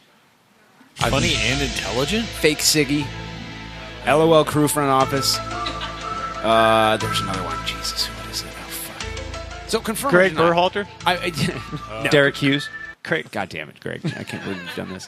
I am hereby accusing you of being funny and intelligent and all of the smart crew parody accounts. Your thoughts? I am not all of the smart, funny crew parody accounts. But he is some, is what I'm hearing. Yeah, he worded that very deliberately. Yeah. I am now accusing you of being some. Your thoughts? You're trying to get him to name them. Anytime anybody's like, "Oh, dude, you're fake Chad Marshall, right?" I'm like, "Well, no, that's actually Chris Lamacchia, and now it's resurfaced, and I think possibly it's Flick." So I blame you for every crew parody account. I appreciate that blaming, but I do have one. Okay. I do have one. Are you gonna spill the have beans, more than or one? does it need to stay a secret? No, it doesn't need to stay a secret. Okay, wait. Hold on. Here we go. I got a drop for this. Let me find it. Bam. Okay. Go ahead. LOL. Yeah, I knew it. I fucking knew it. Yeah. LOL Crew Front Office. Yeah. Hashtag dare to beat Flick. Yeah, you. Deanna Troy. You really practiced this one. Captain Jean-Luc Picard. Family Ties. Alex Keaton. Yeah. The little girl who has blonde hair. Crazy Hilliard Darby bangs. Yeah. They're called Hilliard Darby bangs, Greg. No, he does not. You went to Hilliard Darby in the 90s. You had to have stupid, big, fluffed out fucking bangs. Dude, that was... See, you're too young. That was every school in the 90s. I mean, that was my school in the 90s. Okay, but like to the extent at Hilliard Darby, that was like illegal in most of Central Ohio. You couldn't go to like Hilliard Davidson or whatever the fuck the other one's called. Anyway, Flick, back to you. Talk to us about LOL Crew Front Office. One of the best Twitter accounts ever. I was just sitting there, and it may surprise you that I have a smart-ass tendency. And I was just sitting there one day, and the crew tweeted something. And I was like, you dumb bastards. Like, this can't be, like, you're putting us on at this point. Yeah. And so I was just like, I'm doing it. And I think that day, I sent Cirque an email message. I was like, hey, here's something I'm doing. Yes. And I had a goal. I love the thought that every single parody account clears it with Cirque first. Well, you know, we've bounced a lot of. I mean, we've done some pretty goofy stuff as a tandem. Like we had for one year we did a kick each other in the nuts contest. Yeah, no, that's daily. Oh, okay. We drafted mascot soccer one day. Yes. Just because we're like, why not? Because it's entertaining. I have an idea for a segment on next year's ACES Radio. Okay, you're going to say it now? I'm going to steal it from Mike Flynn. Okay. We draft mascots. Yeah. Go on. That's when we used to have mascot soccer, but apparently shitty business metrics. But, yeah. What are you going to do? But I was just sitting there the one day, and I was just like, yeah, you know, I kind of need a creative outlet. So, do you remember who the number one, like consensus number one overall pick was? I assume it has something. Mascot soccer. Of mascot soccer. I feel like it was It had to be Brutus. It was dude. either Crew Cat or Brutus because Brutus has normal shoes on. That's the Andy Zartman philosophy. Yeah. You always look for the goal scorer. You always look for the mascots that have normal shoes. Yeah, of course. This Zartman guy, good God. Well, he went to UA, John. Jesus. He's got boat shoes. His dad owns a Jeep Wrangler. Oh, he said normal shoes. Yeah, okay. Yeah. Yeah, no, that makes a lot of sense. Yeah. Like, what kind of... No, Crew Cat wears normal shoes. Crew Cat wears normal I don't shoes. know what the problem SC you have, does. the problem you have with Crew Cat though is he also has to ham it up a little bit because he's hosting. Yeah, home and team. it's kind of hard when you're the host. Yeah. It's like when the Eagles play a concert wherever Glenn Fry is from. Right, that guy shows up. He says, I'm here. Do you have somewhere for me to change into the Eagle costume? Right. We would have to play Pretty Maids all in a row for a fucking... I'm here. I hate this. All right, so mascot soccer, you're now admitting to being LOL Crew front office, which went away for a while. Yeah. It took like a 2-year hiatus. Yeah, now it's back and it's actually running the team. It's weird. It went away. It seriously Roasted. The reason it went away is because I was so disgusted with the Crew basically turning me into a part-time fan because I didn't have Time Warner. Yeah. That I was just... Oh, Blackout. That's another one I think that you are? Okay. No, not. No, oh, you're not? No, All right. not that one. That I seriously considered giving up my tickets. I was like, you know what? Fuck these guys. Like, I've been supporting this team. I mean, not as long as Anthony Precourt's been eyeing Austin, but pretty close. Before the league existed. And I was like, I've gone to all these I've gone to road trips. I've had season tickets since 1998, and this is how you're going to treat me just because I don't have Time Warner cable. Yep. You're like, you guys are assholes. Yeah. So at one of the rain delays, remember that one season we had like 10 rain delays? It seemed like it. I remember every season, yeah, except for this last one. I remember talking to Cirque under the stands during one of the rain delays, and I was like, I'm done with these guys. Like, I'm just done with this team. Yeah. And so I took a break because it just wasn't fun, and that's what I wanted that account to be, was for me to just have some fun. Yeah. And it just wasn't fun. It kind of just reminded me every time, like, oh, these assholes, they're just sticking it to me. I thought that when when the pictures started coming out after the playoff game with the NYCFC game this year, there were 7,000 people standing trying to get in, and it's like the 18th minute, and you're like, dude, 23 fucking years, and this is how you play us? Yeah. I mean, come on, man.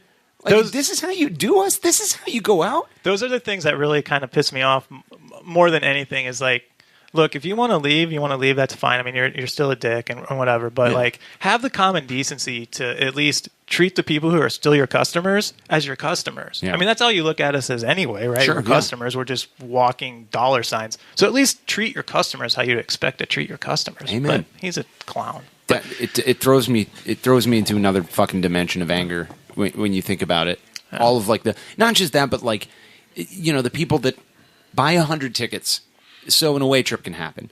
Guys like Robert Rovick, who Robert is in finance and then comes, and then handles every supporter group's financing. Like, he does his job once he leaves his job. And you're going to punk that guy out? Like, Yvonne Siegel. Like, this girl's making cupcakes and shit, walking around parking lots in the middle of nowhere, giving out cupcakes. And oh, I'm so happy you love the Crew. I'm Yvonne.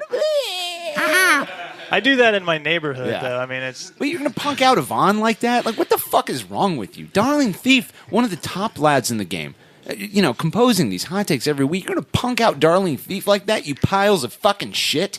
Well, when they started doing really just kind of stupid shit again, I mean, I actually just went away from Twitter as a whole for a while because I was just like, I had a very specific reason for it, and I was like, you know what, just this whole, well, perhaps crystal meth. I knew it was one of those too. It was really heroin. Yeah.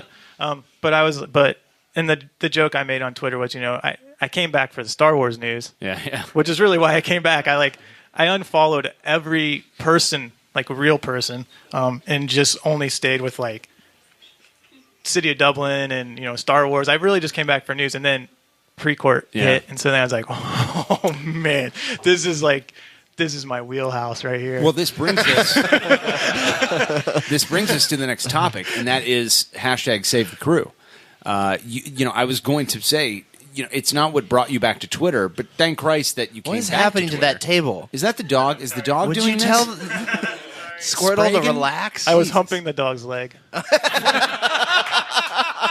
got it backwards. That's not how this works. Another Jesus thing, Christ. you have it backwards. It's supposed to hump your leg. That's the whole thing. I think we know. I think why that don't- was the joke, actually. Yeah. I think we know why I don't have kids. Yeah. If you did, you could run for senator of Alabama. But weirdly, his dog has like 30 puppies, and nobody can explain it. Son of a bitch. So he comes back to Twitter, and Save the Crew starts happening. Anthony Precourt starts to take it away. But you've been a very vocal participant in this movement. If you could talk about Save the Crew from what this team means to you, what the fight to save it says, back to you. Well, this is going to be one of those parts where you might have to, if you could do a little post editing, you might have to give me one of those disguised voices because there's a 50% chance I might cry if I talk about this part. But at this point, if we changed your voice, it wouldn't fool people. You've been on the show for like an hour and a half.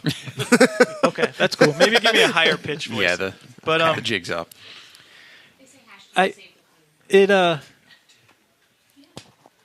We talked earlier about how long I've played soccer. So soccer's been a pretty important part of my life since the first grade. I've been involved with soccer. Even when I stopped playing, I was still playing recreationally. It's given me a lot of joy. It's given me a lot of injuries. Jacked up my ACL. Right, smashed nutsack. Yep, smashed nutsack. Yep. Gave me a great Twitter bio. Apparently, done Seth's game in a Catholic's body. Makes a lot of sense. Makes total sense. Yeah. But it's always supporting the crew is never going to be an issue when it started. Like I said, I was all in from the beginning. But as we talked about earlier, I'm not from here. I'm not from Columbus. The only person I knew when I started coming to Columbus was my then girlfriend, now wife. She's the only person I knew, with the exception, I should say, there's one other guy who I went to high school with and went to college with, and he was doing his he was in OSU medical school, so he was here at the same time. So I guess I knew two people. But I started coming over here on the weekends to visit my wife, girlfriend at the time, nice. And then both in the same weekend. But then I went to Obetz. After the 1998 season, I went to Obetz to pick your seat. That was the thing you got to do. You got to go to Obetz, pick your seat for the new stadium. This brand new practice facility, best in the country. And you would go there and they say, you're a season ticket holder. Here's your priority. You can come pick your seat in the new stadium after this day. So I went to Obetz. And no idea where the hell Obetz. Still not really sure, but had no idea because I didn't live here yet. Right. And went there and said, okay, this area looks pretty good. Let's take it. So I got, I had two seats there. The people that sat in the row in front of me and the people that sat in the row behind me are my best friends today. Wow. They're the first people I really met in Columbus. And, you bond over, might surprise you, kind of loudmouth at the games back in the day. Yeah. Might have said a smart-ass thing or two. I don't believe it. Yeah, it's pretty shocking. Yeah. And so that kind of endeared me, because there's misery loves company at times. We were pretty decent back then. We went to a couple Eastern Conference finals and stuff. So those are some good times. Fuck DC United. Yeah, we had some great games then. But those guys are, today I gave up one of my season tickets because my wife doesn't like soccer, so she was like, let's just not even spend the extra. This is kind of dumb for me. This is a waste. Yeah. And I was like, all right, that's fine. So we kind of combined all of our seats together. So now there's a group of 7 of us that we've been sitting together for 20 years now. Jesus. Right? Since 1999. Yeah. And like I wrote in the thing that Cirque published was, I don't have a very big circle of friends in Columbus. I'm a homebody pretty much. I'm most comfortable just hanging out and watching TV or doing whatever, dicking on Precourt on Twitter. Yeah. Tweeting from all the parody accounts. Tweeting from every parody account out there. Sure. So my circle of friends isn't huge, and that circle of friends in Columbus is almost entirely from people that I met through the crew. And like I said in that thing, when we first started going to the games, none of these guys were married. Now they're all married. 2 of them have kids. One moved away. He's moved back. And other guys have moved away. And the thing that brought us together is the thing that keeps us together still. Yeah. I don't know how many of you guys actually have kids. I know we've been joking about it, but none of us. Just Derek, or just Morgan. With just Derek. Morgan with Derek. He's dead. I mean, Greg claims to have children, but Yeah. Oh yeah, Greg has 2 children. I'm Yeah, sorry hi. about that. How's it going? So, I mean, Yeah, the only one who doesn't really joke about kids is the only one who has them. There is a correlation there. so I'm sorry, Arizona and Ice Tea. So That's okay. They don't listen. Yeah. when they really? So when you they're the kids are of that age where they're like into stuff now. Like they have their own soccer, they have their own school events and stuff. And I mean, when we try to just plan an adult dinner, it takes 3 fucking weeks to coordinate everybody's schedule. Right. And and now, when it takes that long, we don't see each other as often as we used to.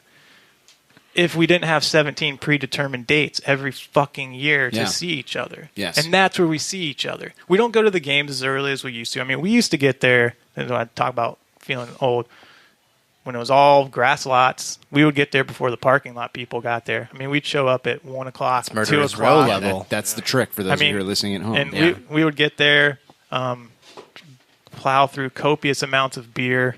I mean, we had pool parties. We had pool parties in the parking lot before an all-star game. Jesus Christ.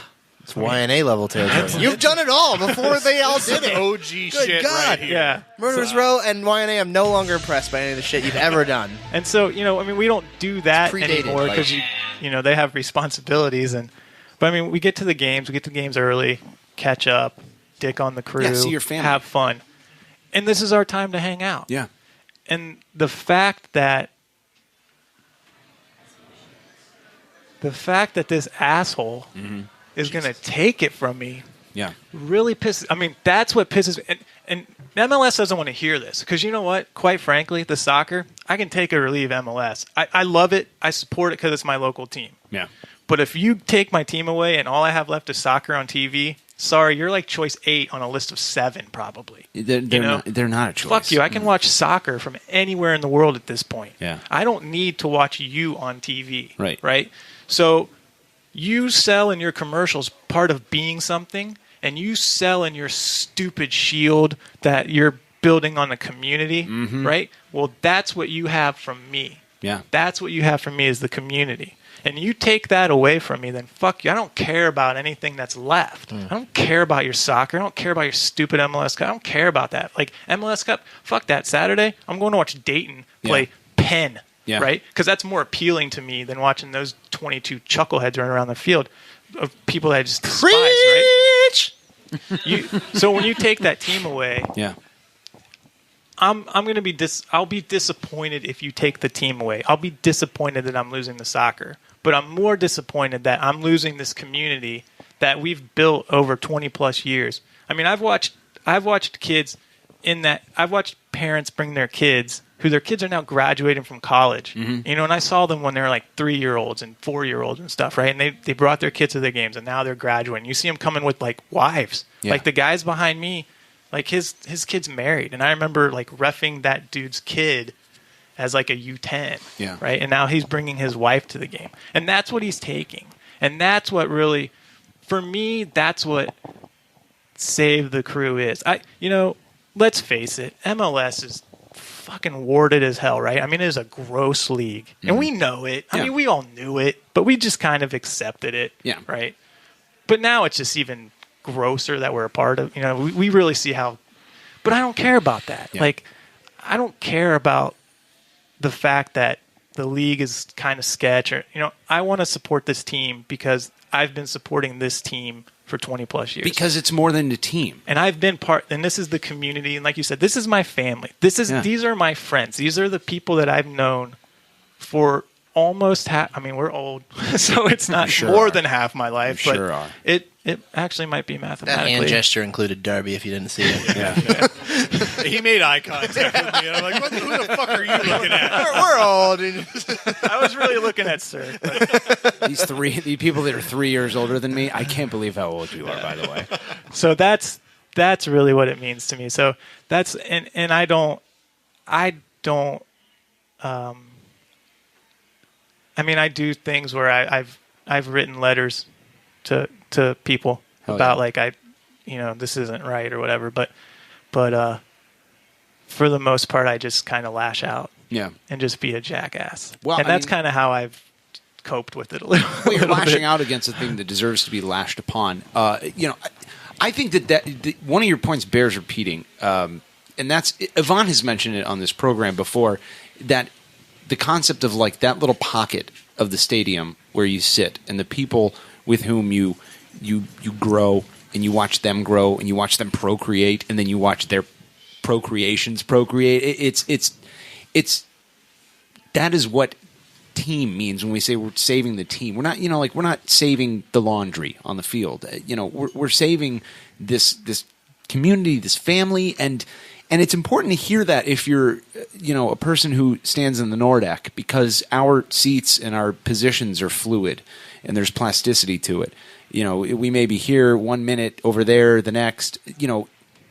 Think about the people that have been literally in the same seat for 20 years, surrounded by the same people, watching them grow. It's how you define yourself. And I've talked about it before. I love the Columbus Crew for a reason that isn't something that I experience, and that's outsiders being able to come to our town and have a thing immediately, have a family, make friends. If you're not a college kid and you don't live in a fucking dorm, it's hard to make friends and have and get a new family. When like Darling Thief moved here from Nevada, some shanty town where they try to discover gold in the streams or shit.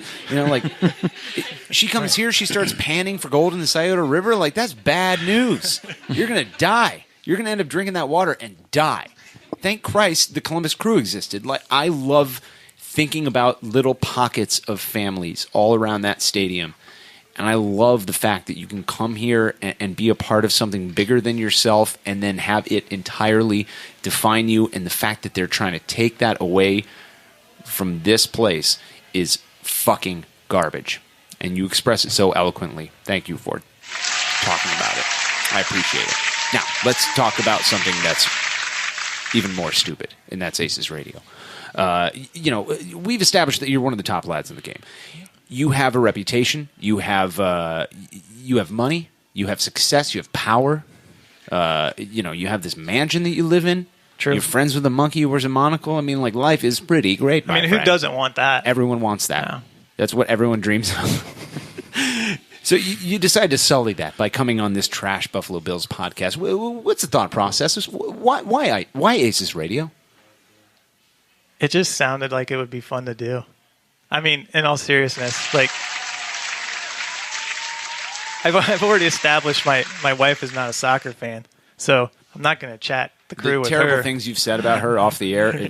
Yeah. Wow. Yeah, I mean, I'll say something to her about the crew, and then she's like, all right, that's good. What's her name? Carlene?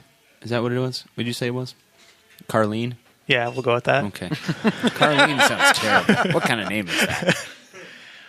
But no, I mean, I've never done a podcast. So, did you know that podcast is actually a combination of two words also? I can't believe you're going to do this. iPod and broadcast. That's right. That's exactly what it is. Yeah. Sliderbacks. It's a podcast. Nope, that's over. Sorry about that. There's an actual word for what that, but I can't remember what it is. Vlog? Are you thinking vlog? No, it's portmanteau. Yes. Yeah. And you have refused to use that word. It's a combination of portobello mushroom and mantos? Yes, that's exactly what it is. It's right. Yeah, smushing two words together to make a new word. Yep. There's a word for that. Yeah, it's like when you put your feet inside of a mushroom. Is that what you're saying? Yeah, you wear them for shoes. Okay, fantastic. Last question. It just seemed fun. Oh, go ahead. It just seemed fun. Tell us about how great we are. So I was like, well, I mean, you can read your own press. Yeah, I do every day.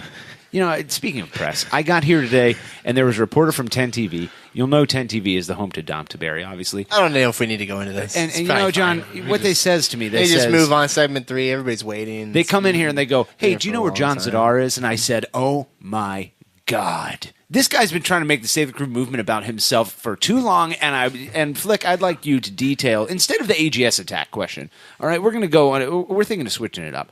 How can John Zadar be stopped? Back to you. Careful, Mike. I'm right here. Yeah, you are right there. He's clearly intimidated by that. Yeah, he should be. Yeah, I've got my attack dog right behind you. He just happened. He just happened to leave his beer unattended during during segments. What? Just saying, there's an You're opportunity. going to drink his beer and he'll be upset? There's an opportunity. And he'll kill himself. Is that right? We'll go with that. 'Cause Okay. that way your hands are clean. Yeah. Your hands are clean in that. My hands are always clean. That's right. I would shower. It's because you every have day. it's 'cause you have obsessive compulsive disorder. Yeah, well, that too. Yeah, yeah. Okay, so give us one for because I'm compiling all these. How can AGS Attack be stopped? You can name the same thing. You can just say straight up murder. It doesn't matter. No, you never want to do straight up murder because that's you got to be clever. You got to be intelligent. You don't leave a trail. Don't leave a trail. Right. This could also apply to certain members of ownership groups of Yeah. Yeah, don't leave a trail. Yeah. So I'm thinking Keith Noss will figure it out. always, just slip a little something in the drink. Yeah. Last question: how can Steve Sirk be stopped? I think we've pretty much determined unstoppable. Is that right? Unstoppable. You can only hope to contain him. That's right. I heard that if you go and subscribe to his Patreon, that's a good way to stop him. That is a good way to stop him. Everyone should do. I swear to God, Make dude. him so wealthy he has. Yeah, you just like fill his pockets with so much money he can't move. It's just like I swear to God, I was standing in the Las Vegas airport and somebody saw my crew jacket and came up to me, and it was 20 minutes after Cirque had posted a new article, and they came up to me and asked me if I had read it. I'm not even fucking kidding. It was the one about Varzija. Like they came up, they're like, "Oh my God, are you a crew fan? I just read the best thing about one of your former coaches." No, I just picked his jacket What? up. Like I just read it on my phone, and I'm like, "Are you talking about this article?" And they're like, "Yeah, that one." I'm like, "How the fuck did you? Who sent that to you?" She's like, My son sent it to me on text message." I'm like, what? In the what are you doing here? Are you even flying to Columbus? Grandma She's Vi, like, no. I'm trying to shuttle some weed to Canada. Yeah. Super hot. It's in my butt. Plays well in the Vegas area. That's right. That's what they say. There's going to be a pedestrian bridge, a lot of Cirque articles, and a stadium roof. That's a big soccer joke. Yeah. It's gonna laugh my about gosh, that the later. pedestrian. Yeah, that really landed. That is old. Well, what a way That is to old. put a period on this segment. My God, no one laughs at my jokes. Continuing champion. Flick, can you stick around for segment 3? You got to get out of here. No, I'll stick around. We got a fresh Diet Coke for you. Laws require that you have to be here. If you've enjoyed the shitlordery on segment 2, I've got some terrible Don't news trust him. for I'm you. gonna chug this beer. The lobster lawyer is standing over my shoulder. Yvonne Seagull is on scene. She's got trophies to give to the panelists. We got GCG bags, monkeys wearing monocles alike. Darling Thief is here. Darby Schnarfus is stopping by. And you are listening to the last episode of Season 2 of ACES Radio. Hot, sicker than your average. Down like goose and I'm fly like Maverick. With a savage attack in a mouth like a mash. Spitting fuego, homie. It ain't tricking if it's magic illusions. Indubitably juvenile. My crew can do it and we do it well. Rock around the clock all across the nation. Got a lot of sky miles and a reputation of making earthquakes every time we land. Cause stopping in an option or a part of the plan. Fools get to feeling while I'm running on jet fuel. Now pay close attention cause I'm ready to let you know what I'm all about, child. I got that style that you come to love. And I'ma stay fly till the day I die. Spitting fresh to death from above. Get it, David F. Man. You don't stop. David. You don't stop. We came to rock it till the city takes off. Mr. Captain. Yeah. I'm an ace pilot. Yeah. I wanna spin my wings and fly. To all the people in coach. Yeah. To my first class folks. Yeah. We'll show you how to scrape the sky. Oh, yeah, baby. Ignorant sluts, shitlords, Walter the Raccoon, Kyle the Possum, and that weird lion stuffed animal with a Miram jersey on that we're not sure what his name is, but he definitely tried to kill himself. And a dumpster behind Caster Connection. Welcome back. It is segment 3, season finale, episode 72 of ACES Radio. I can't believe you've done this. You've made a terrible choice by sticking with us. Greg, I didn't know that this was possible, but... What's that?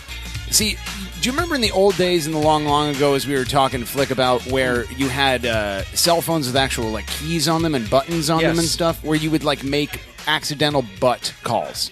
Like you'd sit on it and you'd hit the number 5 and 5. butt dialing still happens, my friend. Is it how? That's my question because I don't know, but one of the sales reps at my work does it constantly, like at least 6 or 7 times a day. I just got a 3.5-minute butt dial voicemail from Frankie Hayduck that is like the most absurd screaming woo woo thing I've ever heard in my fucking life. Are you sure life. that was a butt dial? Or that's just not a regular Frankie Hayduck call. Dude, it's a butt dial. I've had enough shitty voicemails from Frankie to know the difference between Jeanette's real just picked him and fake. up. He's reclined in the front seat of an Escalade or something. He's just like, hey, Morgan, what's going on, bro? That's exactly what it was. Now, before we get into the trophy presentations, I want to welcome on microphone 2 the replacement for John Zadar for the rest of his life. Yes! Ladies and gentlemen, GCG bag, Dave Faust. Dave. Actually, it's GCG Bag Rick. Rick from GCG Bag joins us Television. today from GCG Bag Television. It's great to be in the studio. Thanks for joining us, Rick. You were the first guest on season 2, and you're now here to bookend it. Welcome back. How you been? I appreciate the greetings, sir. It's I've been better. I've been better in these last couple of months or so, but we keep on keeping on. Yeah, are you trying to save the crew there on GCG Bag Television? Of course, we're always doing everything we can to save the crew. Yeah, what specifically are you guys doing? We're mostly upping the lads on the twatters. Okay. Making sure that we know that we support them 100%, 24/7. On the all the twatters. time. That's right, on the twatters. That's awesome. This is GCG Bag Tyler. This is what Tyler sounds like in real life. That is what he sounds like. Rick from GCG Bag Television, thank you for joining us. You're welcome. Of course, I'm going to turn the microphone back over to John Zadar. So No, he you can don't have to do continue. that. Okay. I mean, I can be John Zadar. Whatever feels right. Slack, I'm slack. Slack daddy. Is that right? Is that a thing that you say? Slack daddy. Oh, okay. All right. Ladies and gentlemen, if you could, for the second season in a row, here for the trophy presentations, welcome to the show, Yvonne Seagull. Darby sits like a dog penis. Levon Seagull. Welcome back to ACES Radio. How you been? I'm doing great. How As are is you? tradition with segment 3, we've completely devolved into a room full of screaming children. Exactly. This is great. It's great to be here. As opposed to segments 1 or 2 where we just do that normally. Yeah, it's called a vlog, Greg. It's like video and blog. Got it. Yeah, it's great. Portmanteau. Yvonne, thank you for joining us. You're welcome. We're going to give away. This is a little bit different than season 1, where we all didn't find out who Buttle Surfer was. We never actually Never did. figured out who that person was. So Anthony Pregord. Stank Lord. That was well timed, Morgan. Yeah, back to you, John. Who is it? Stank Lord. No one knows. No idea. No way of knowing. Complete mystery. Yeah. Stank Lord. We were all blindfolded unknowable. for that show, weren't we? There are 3 of them. Yes, we were. Yvonne, so you have a whole thing that you're going to do. You're going to pass out both the grand prize and the prediction trophies. So Grand prize is going to be awkward. Steve was because trying to lean on the thing, but he did that like right as you said Stank Lord, so I thought he was like power fisting Stank Lord. One should be very careful when power fisting Stank Lord, because that can go really badly. He gets grumpy when you do that. I had something, Darby, but I don't anymore. That's Let me smash. What the other person that person think it was? Someone's ass, or I like ass. Remember that hot take where like my friend thought Lemmy Smash was I like ass. Memories. Back to you, Yvonne. Yeah. Okay. Go ahead. Millennials and their ass eating. Right. So I believe the first trophy. it's cheaper than avocado toast, I guess. believe the line is eat the booty like groceries. Thank you. I'll take your Mike, word for it. Mike Flick, can you explain what's going on right now? Can you describe it for the audience? A lot of rooting through bags. There you go. That's why you're here. That's why we pay you the big bucks. All right. So our first trophy is the #1 grand prize boy winner. This is what it says? This is what it says. Okay, read And it. let me tell you, this thing. Can I curse on this? No, you podcast? may not. Okay, this I will This is not. a family-friendly show. Yeah, this trophy is heavy as fuck, you guys. I will Is pass that it around. It is that a gold statue of Justin Merrim? No, God, no. Is please that what no. that is? I think it is. The #1 hands. He's got about the same hairline. Right, that's what I'm saying. Yeah. It looks like an Oscar statue. He's got very Iraqi features. The bulge, however, is not as big, but and the butt's As not Merrim's? as cute. Or that like might be who? Justin as the Merrim Oscar then. statue. Oh. If you were listening, you would have heard that. My job he's isn't to holding listen; a it's to make wreath, jokes. And the inscription reads, Okay, here we go. #1 grand prize boy winner, Oh. ACES Radio 2017, setting the table, a.k.a. Shitlord Darren. All right. And there's a quote at the bottom. Oh, here we go. Should I read the quote I at think the you bottom? should. Yeah. He is top lad, Dave Greeley. Oh my God, that's great. Oh, jeez. Dave Greeley said that? He got a quote from Wow. Dave Greeley. He is top lad. What was he Dave- wearing when he gave that quote? He is top It was a lad. pink button down. He was wasn't holding a putter. Was he holding a putter? Hello, humans. At the cookout, I am a fellow human. Would you like to play the golfs? I am Dave Greeley. Yeah, I'm telling you. Does it like, does it my come with arm a is green and tired black from Yeah. holding this already. Wow. It Well, is- congratulations to setting the table, aka the shitlord known as Darren. You know, for a guy like Dave Greeley to go out of his way to make a trophy for you and to say a nice thing about you, that doesn't happen unless you got skills, John. Skills. Here's the Pay resident. the bills. Or if you're in Austin. As the resident Hollywood representative, I feel like I need to. Yeah, can you evaluate that? gauge the- Respect that. Yeah, that's Also, do you want to make a speech accepting it on his behalf? You know, I could. What's the but- Oscar music? Can you play it in? I could, but the first person I'd have to thank would be God, and I don't believe in God, Darby. You know this. So I'll just set that on the table. What you did there. No. I see it. No, you may not, Greg. So Vaughn. do we go in reverse order? We now? sure do. Okay, That's how so- lists are That's done. not how lists work. You start with the start with best, number and then one. you go down to the worst. All right, so starting with the worst. Okay. then. No. Hey, I recognize. Wait, can you one of those. describe? You misspoke. Describe You the misspoke. trophy. Here we I'm, go. I'm getting. Yeah, This is how. Yeah, it Darby, works. shut shut the up. fuck up and let her do her job. God, All I've right. done this before. Okay. Did you know there was somebody on Twitter who swore that Yvonne never cursed in her life, Oh my and God. I don't remember who that was. They I were don't like, either. "You said a bad word," and Yvonne's like, "Have you ever fucking met me?" God damn it! Really? Shitlord. Okay, so this is I guess this is could best be described as a cheap piece of shit. Yeah, sure is. That must be It's- Morgan's. Much like the person who won it. It's plastic. It looks like it wants to be a prism, but it's absolutely not going to refract A prison? anything. Oh. Prism, and it has It's the John Clem You said John Award. Clem Award. It even has a sticker on the bottom that says trophies2go.com. So like it just came from like the cheapest online. Yeah, piece only of- the worst people. Here, let me order take a from look at that. this. Company gives you Where's this? Yeah, what's the sticker on the Wait, bottom wait, of that wait, one wait, say? wait. It's what your company gives you after That's 5 funny. years of service. Oh, so actually, Morgan's award. so from Does it last look anything year. like that one? No, that one's actually very classy. Are you sure that, Oh, 5 years of of course service? it Are you is. sure that Much that's not heavier. for Andy Lambeau from Crew SC? This thing? I mean, I don't know. I feel even gross just kind of touching it. It's just. Why don't you just get it over with and give it to me already? What does it say? What does it say? If you Name of your close your sex eyes tape. and listen to this episode, that sounds a lot differently. So here's the thing that I do find a little confusing because it says on it ACES Radio 2017 score prediction contest thing. Yeah. Last place Sean Sitar. But Oh, where is he? Sitar. Is he here? But I here's the ruined the thing is Nordic. that Do we get the picture on the front. It's Yeah. it's a gravestone and it says dead last. So I thought that maybe it would go to. Oh, that must be Darby's. Yeah, you're right. So, but I would like to present this to Oh, here you go, Darby. Sean's Hold it. that. Yeah, I'm that's sorry, right there. even though I only predicted for half a season, I'm not dead or last. Darby, it's so- weird how you ruined my prediction scores by taking over from me for half this year. If you'd agreed to combine scores, we could have beat the whoever won this year, which is impossible to know. Nobody will ever know who won this year. It's really confusing that this has a picture of your future residence on it. Moving on. Okay, so the next trophy I have, this is actually pretty decent, looks pretty like a- cool looking trophy. Yeah. It is a buffalo head. Ooh, hashtag Bill's Mafia. Yeah, I mean it's like one of those things that you see in the On a gas buffalo. stations and the rest stops and the buffalo. Yeah, like a buffalo and body. it's sitting on a nice red Yeah. wood grained ish type thing. That one looks a lot better. I'd like to trade in. This is a white elephant, right? Request Can I denied. just, No, that's quite clearly a black buffalo. I would be careful. The horns here are a little. I should show the camera. The horns are a little sharp. Oh, we shouldn't give so that we to don't- him. He's old. We don't. Yeah, we don't want himself to even. give him I'm that. not Stand getting out right here. But I'm not getting that trophy. What does the The inscription say? on this reads ACES Radio 2017 score prediction contest thing. Oh, yeah. Third place, Drabby Shranfus. That sounds right.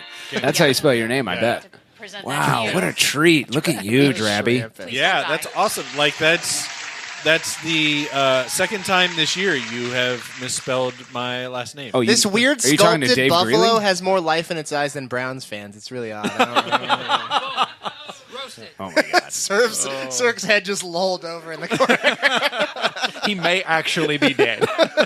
Someone check a pulse. Lovely. All right, what's the Okay. next trophy? This next trophy, it's sitting on a piece of marble plastic. Yeah. Ooh. White marble plastic. A little bit La-di-da. richer looking, definitely. Yeah. And it's got either what appears to be a chicken or a duck, or maybe it's a kiwi bird. From Oh, is that right? A lot of people are actually calling that a cock. Oh, it's Probably riding cock. Oh, yes, it probably is. So That's definitely probably riding a dodo. And this one says ACES Radio 2017 score prediction contest thing. Yeah, oh, yeah. Second place, Craig Benson. Craig Benson, everybody. I get Craig a lot.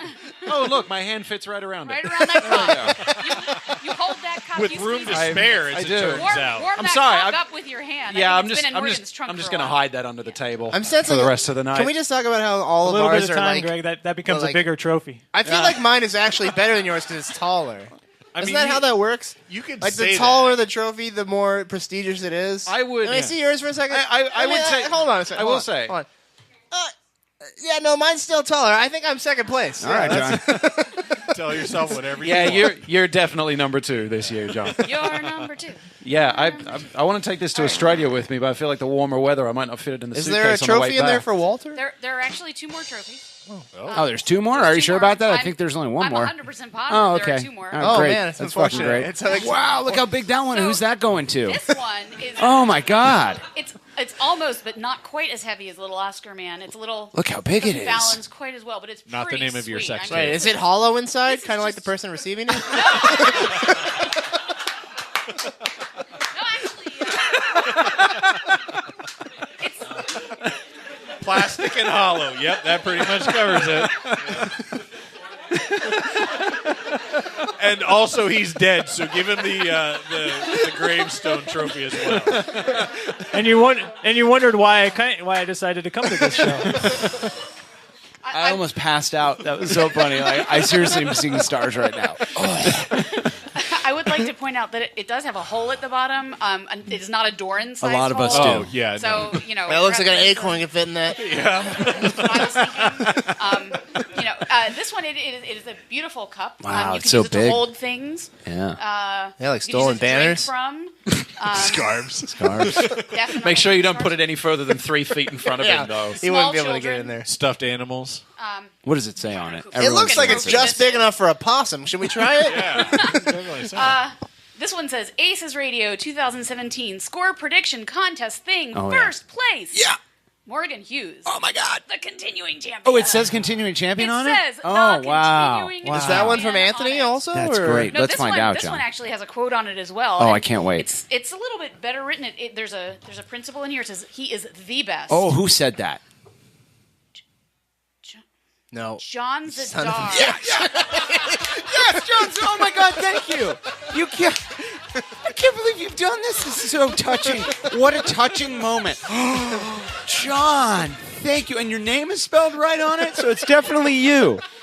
Oh, wow. I'm going to put this right next to my other first place trophy, and that's from Anthony Precourt. So both of those people giving me trophies, you know, Tune like, in, what a treat. Two of the best lads in the game. Oh, look at that. Tune in next October when John announces that ACES Radio is moving to Austin. John doesn't have that power. So it's interesting now. You have 2 more trophies in your trophy case than Anthony Precourt. Oh. Guys, I hate to break the news to you at the end of the season like this, but Okay. with Massive Report owning 50% of Morgan Hughes' I don't want contract, this. we've decided not to renew for Oh, next my God. all right. So speaking of Austin, I don't like this. This is unplanned. This is unplanned. Sure. I love this already. Yeah. So originally, I purchased this in June, and it was originally intended to be part of a continuing champion trophy. Should a continuing champion have happened? Which should one emerge? Yeah, should a continuing champion emerge? However, some things. So this was in June. Some things have changed since then. So I was not really confident that the trophy would be received with such pleasure as it were. God, tell me this is an armadillo. It is an armadillo. Oh, my God. If it's an armadillo trophy, And sign me seriously, up. Like 5 minutes ago, when I was pulling it out of the bag, I broke it. Is that its head? Oh. It is. Oh, my God, it's even actually an better armadillo. now. It's actually better now. What? It really is one. This is It is a gun. This is a small. It's like a version- Han Solo armadillo. This is a small version of the Aztec Cup trophy that we didn't get. I bought this in Austin Holy shit. last June. You son of a bitch. So I'm changing this a little bit. I'd Okay. like to present this to the hosts of ACES Radio. Yes. That's us. Little bit of So it's a foreigner from Texas like you. This is an old joke, and it's a mini size. That's you. That's a mini tailgate. This guy, he's got a lasso in one hand and a 6-shooter in the other. So clearly he talks with his hands, and I'd like to thank you for all of the graphic design and social media shit you've been putting together for this. You got knocked the fuck out, man! Such a tender moment. It was a trophy to end all trophies, and it's a podcast to end all podcasts. So I just like to say thank you to you. Against all of your instincts, you have used this podcast for good. Who are you looking at? She's talking about Morgan right now. Did you see her player? So let this serve as a reminder of what we're facing and as an inspiration to keep Save the Crew going during the off-season. And maybe he can sit in your little trophy. Yeah, Armadillo Trophy. Yvonne Seagull. I'll clap. Salon X. The leg can just stay in there. Monkey wearing monocle. There you go. Star Wars guy. The Star Wars symbol. It's for good guys only. Wow, John, how'd you do that? That was your first try at pressing a button, and you did it. John hit a button blind better than you do fully aware. He reached over the entirety of ACES Radio and just blindly pressed the button that I've been struggling with for 2 years. I'm glad that you're going to be here since Morgan's contract isn't being renewed. The show is going to be infinitely better. Okay. And you've already broken it. You just broke it, Morgan. What the fuck? His fucking leg fell off. Yeah, why did you do that? Oh. Did that happen before? No, you just did that right now. Right now, you literally broke I it. can't believe this is happening.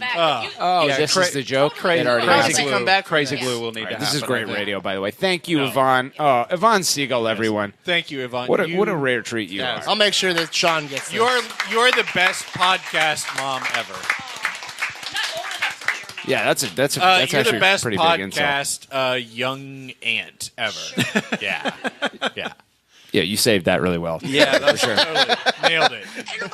We're really just laughing at your awkwardness. Moving the fuck on, as we mentioned at the beginning of the show and then multiple times during it, this is the Season 2 wrap-up finale party for ACES Radio, so we now have to... actually, Yvonne kind of stole our thunder by being good at what she does and getting us an armadillo, which is how you say that word. My dad's from Puerto Rico, so I would know. It's Spanish. Yeah, for Hughes Puerto Rico. is a very Spanish name. Absolutely. So, is that what it is? Hughes. I want to name specifically every single guest that made the tragic failure, the tragic mistake to come on ACES Radio on Season 2. And we haven't named a lot of names since the battle for the grand prize is over, so I just felt like, hey, let's get back to our roots. Am I right, John? Hey, you're loving it. You're loving it. Oh, I'm sorry. I thought you were going to like segment 3. Turns out you're still going to hate it. I'm going to find a way to fuck your life up. Big thanks to Dave Faust, Tyler Kendall, Chris Doran, Jake Norman, Jeff Town, Andrew Erickson, AGS Attack, Travis Irvine, Chris Landis, Steve Abreu on tour, Brian Allen 87, Shaddy Suede, Weston Applefeller, Alexis Hillary last name, Ralph Schudel, Travis Irvine, Neil Sika, Mark Sharp, Hired Ballerina, Andrew King, Karen Crognale, Todd Fichtenberg, Jonathan Masteller, Steph Steffen, Ben Beachy, Oliver with an Italian last name too hard to pronounce, Travis Irvine, Mike Cornell, Darling Thief, Michael Arache, Tim Myers, Jonathan T-Bone Smith, a.k.a. The World of Bone. And finishing up this week, Greg, bringing up the rear and getting the bulk, Mike Flick. Oh. Josephine's mom is a whore. I mean... I got a trophy for her. That's more of a Hotake, Morgan. That's right. Yeah, moving the fuck on. Thank you very much to everybody who honestly went against their better judgment and joined us here on Season 2 somehow of ACES Radio. I honestly, it blew my brain apart. So let's start. We're going to give our favorite memories of this season here in a second, but I want to go around the panel as we do from time to time, Greg, which I remind you is a Latin term for podcast hosts. Get our color impressions out of the way for Season 2 of this trash program. I'll start with you, my friend. Go ahead. My color impression is gold, and not gold like the Columbus Crew. Okay. Gold like... how do I say this? Gold like my heart feels after the last 6 weeks or so of seeing the whole Save the Crew movement and how it's all come together. And yeah, I'll elaborate on that in a few minutes. But yeah, it's been nice to see bridges built and people come together for a common cause. Yep, absolutely. Couldn't have said it better myself, even though I can, and I will. Darby Schnarfus, late addition to the program this year, you've become a permanent member of the panel. Easy for me to say. Against our better judgment, we have allowed your geriatric ass to come here every week. So I ask you for the final time in 2017 for your color impression of this garbage program. Thank you. I'm really disappointed to be here. My color impression for this season is silver. One, like the hairs on my head that randomly spring up as I continue to age. Yeah, randomly. And two, the silver linings that even in the darkest of days that have come along through all of this process, there's always something good that we can find. There's always a silver lining. Amen. Amen. Sean Sitar. Yeah, Morgan, I think I'm going to switch it up this week. Here we go, baby. Here we go. I think I'm going to go with yellow. Oh, is that right, John? Yeah. Yellow Beach, Columbus Crew. Yellow like what? That's right, Morgan. Yellow, like the Columbus Yellow Crew. Beach, Columbus Crew. Like the crew? Like the Columbus Crew?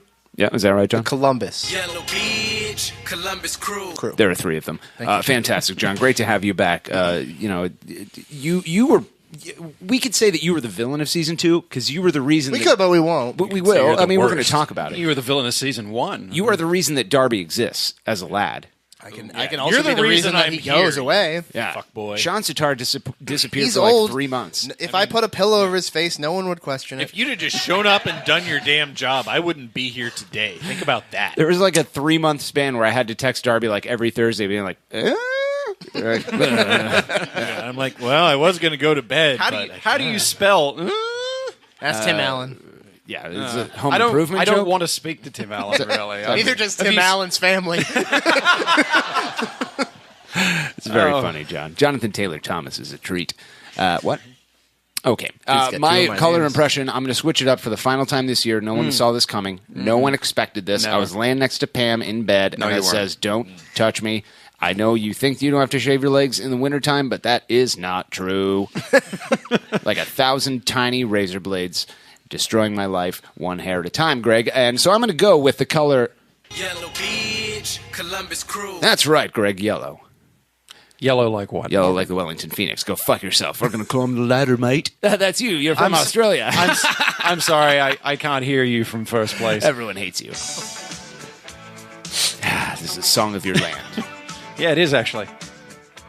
Moving on. All right. So, Hatake's everywhere. Color impressions are done. Now let's go around the same panel, the same Latin term, for the same podcast host, and talk about our favorite memories from season 2. Oh, my goodness. Greg Benson, we again start with you. If you're at Hendok's Pub, Greg has murdered your child, and then he shit on that child. That child is dead. It's hard to look past the number of times you've made this joke as being my favorite collective running memory. You go downtown of to ACES Columbus Radio. You get a roast in beef 2017. sandwich. What do you do with the tire? You get the tire, and you get the tire, and you shit on it, and you get a roast beef part where sandwich. everybody talks all at once. It absolutely is. And that's my favorite memory. Back to you, Morgan. Rest in peace, Solana MX. Back to you. No, I'm pretty much done. Okay, that's it. All right. No, I liked it when Travis Irvine showed up for the third time with basically the same story to tell. Love it. He hates Bob O'Shaughnessy. Yeah, he's not a fan. But, I don't really have anything more than that. Like, just listening to you read his name out the third time brought back happy memories. Yeah, it sure did. Yeah. All right. Yeah, because we always go out of our way to book new talent. Yeah, of course. And there's only like 27. Keep the show fresh. There's only like 27 crew fans, according to Don Garber and Anthony Precourt. So the fact that we found enough to fill up 2 seasons of ACES Radio, they're bound to be some. That's pretty impressive. Duplicates. Darby Schnarf is a 40-year-old man-child, everyone's favorite ancient ruin, as they're calling you on the streets of America. Your memories from season 2. So I was doing a little show prep this morning because you all may not know this, but Morgan actually sends out the agenda the hair in, your advance. Nose in your ears, trimming the ear hair.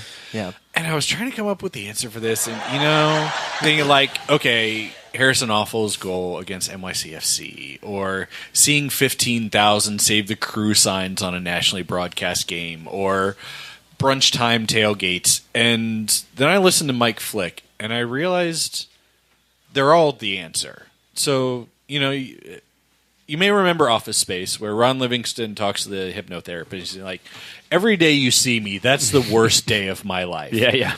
For me, these seasons are the opposite of that. Whenever you guys see me, when you see me at a tailgate, when you see me at the game, that's the best day of my life. And so my answer is all of them. All right. Every single day. Every day. You weren't phased. Yeah, you started fucking them before you know he was being serious. He doesn't actually feel anything in that side anymore. A little spatula action. Oh, that's going the on stroke side. That's My the bad. stroke side. He doesn't Sorry. feel anything. Sorry. I'm also dead inside, so I don't feel anything. Oh, you're hollow too. That's the side you can say, I saw that movie forever, about George you, Hollow Bailey. Man. John Zadar, the wet boy. absentee amateur artist extraordinaire. Hey. Now, while you weren't here for a lot of season 2. Yeah, I don't really have a lot of memories from season 2, thankfully. So that might be my favorite just memory. the hot from the bus. No, I wasn't on the bus, but if I had, trust me, I could have gotten rid of it. You got the contact buzz from there. If you were within 50 miles of the bus, you were on that bus. Yeah. I would say that my favorite memory was probably the morning of March 4th when we were preparing for the first game of the season, and we had no idea what was coming down the line, and we just had nothing but optimism and hope and excitement to look forward to, and we were all together with our friends in the parking lot like we always are, or at the local bar or whatever, and life was good. Yeah. That before your heart was ripped out of your chest by the snock. Yeah. By Greg Berhalter, who is a snack. Yeah. That's a Nancy Duke impression. I was going to sit down today and jot down a lot of my memories from this year, but I decided not to because it would have become a vlog, which is a combination of video and blog. I've been hearing the Gangster Crew Baby talk a lot about those lately. Yeah, he's one of the realest cats in the game. But I was thinking today about how, I wanted to talk about family and how everybody's done it more eloquently than I could. But something jumped to my mind while Dave was sitting here. I think and I know I'm the only one that calls you Dave, and I'm going to keep doing that. So I think this. What else would you call him? David. He goes by David. He's like the only David in the fucking world that doesn't go by Dave. But no, GCG Name is Bag. Dad. Right. Dad. GCG Bag is a great example of No one's calling you that. what this whole thing is. At the beginning of the year, GCG Bag, I got a text from Dave, and it was like a concept picture of the Golden Girl scarf. And I was like, and this is before the season, I was like, oh my God, there's a supporter group that was created from the innermost part of my heart. I love this. And I was like, I'm all in, man. Like, whatever you guys are doing, like, consider me a part of it in any capacity you need me to be. And I went to their first, I guess, a second GCG Bag meeting. Yvonne was there. And I mean, like, I didn't know a lot of you guys. I'd met Kelly and Dave, last year. You guys took a banner to Orlando and had a drink with me and the whore known as Pam. And now you fast forward to just like the same year. It's the same season, and you guys are like half my heart, man. Like you're my family members, and that is a really accurate representation of what this thing means to me. I mean, I'm looking at people in this room who I probably didn't know 5 years ago, and I wouldn't have known in 105 years. Shrek is a great example. That's just like a weird internet person that I talked to on Reddit. Still is. Yeah. I get it. That hasn't changed. Yeah. But like GCG Bag, they kicked off the year in such a crazy, I talked to Yvonne afterwards. I'm like, these fuckers have no idea what they're doing. Like, they're like, oh, we're going to do like a post-game show. So worried for you. Yes. We're going to do a post-game show. We're going to do like a video game thing every week. Like, we're going to have themed tailgates. They are going to get eaten alive. And I said before I left that meeting with you guys, I'm like, I'm not trying to be like Captain Dickhead here, but I really wish that you guys would pick one of those things and do it really well. Because if you put out there that you're going to do something and it doesn't happen, you're going to get murdered. People are going to kill you on the internet. And you said you were going to do all this shit, and you did it. And you were the first guests on season 2 because we wanted people to know about you. And I didn't know you guys at the beginning of the year, and I love you now. And I think that's that encapsulates my favorite memory of crew fandom, not just season 2 of ACES Radio. So that's what I would say. Back to you, Greg. Good deal. Yeah, fantastic. Moving the fuck on. Yvonne, did you have anything else to say? You just picked up that microphone. If anybody else has memories that they want to talk about, please feel free. Please feel free. I don't want to put anybody on the spot. Ethan McKinley. Yeah, Kelly Faust, everybody. Welcome to the program. Microphone doesn't go that far. Welcome back to the program. Yeah. Even the cordless one doesn't. Yeah. So obviously It goes less far than the cord. We remember Independence Day.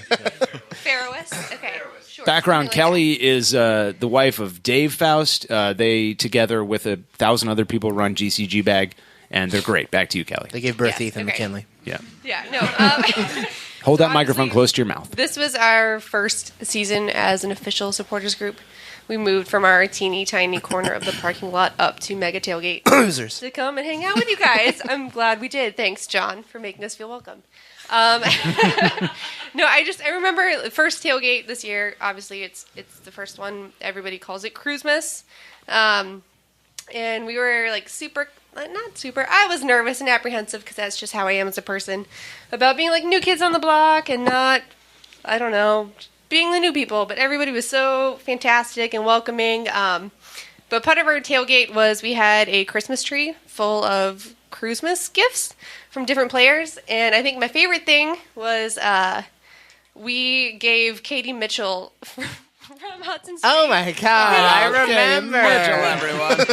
It's my favorite memory. My favorite memory, we gave Katie Mitchell crabs. We gave Oh, you weren't Kelly, the first. sweetheart, you didn't give those to me. I already had them, okay? You gave me some more, but they weren't the only ones. We gave her a plastic, some dollar store toy that was a crab.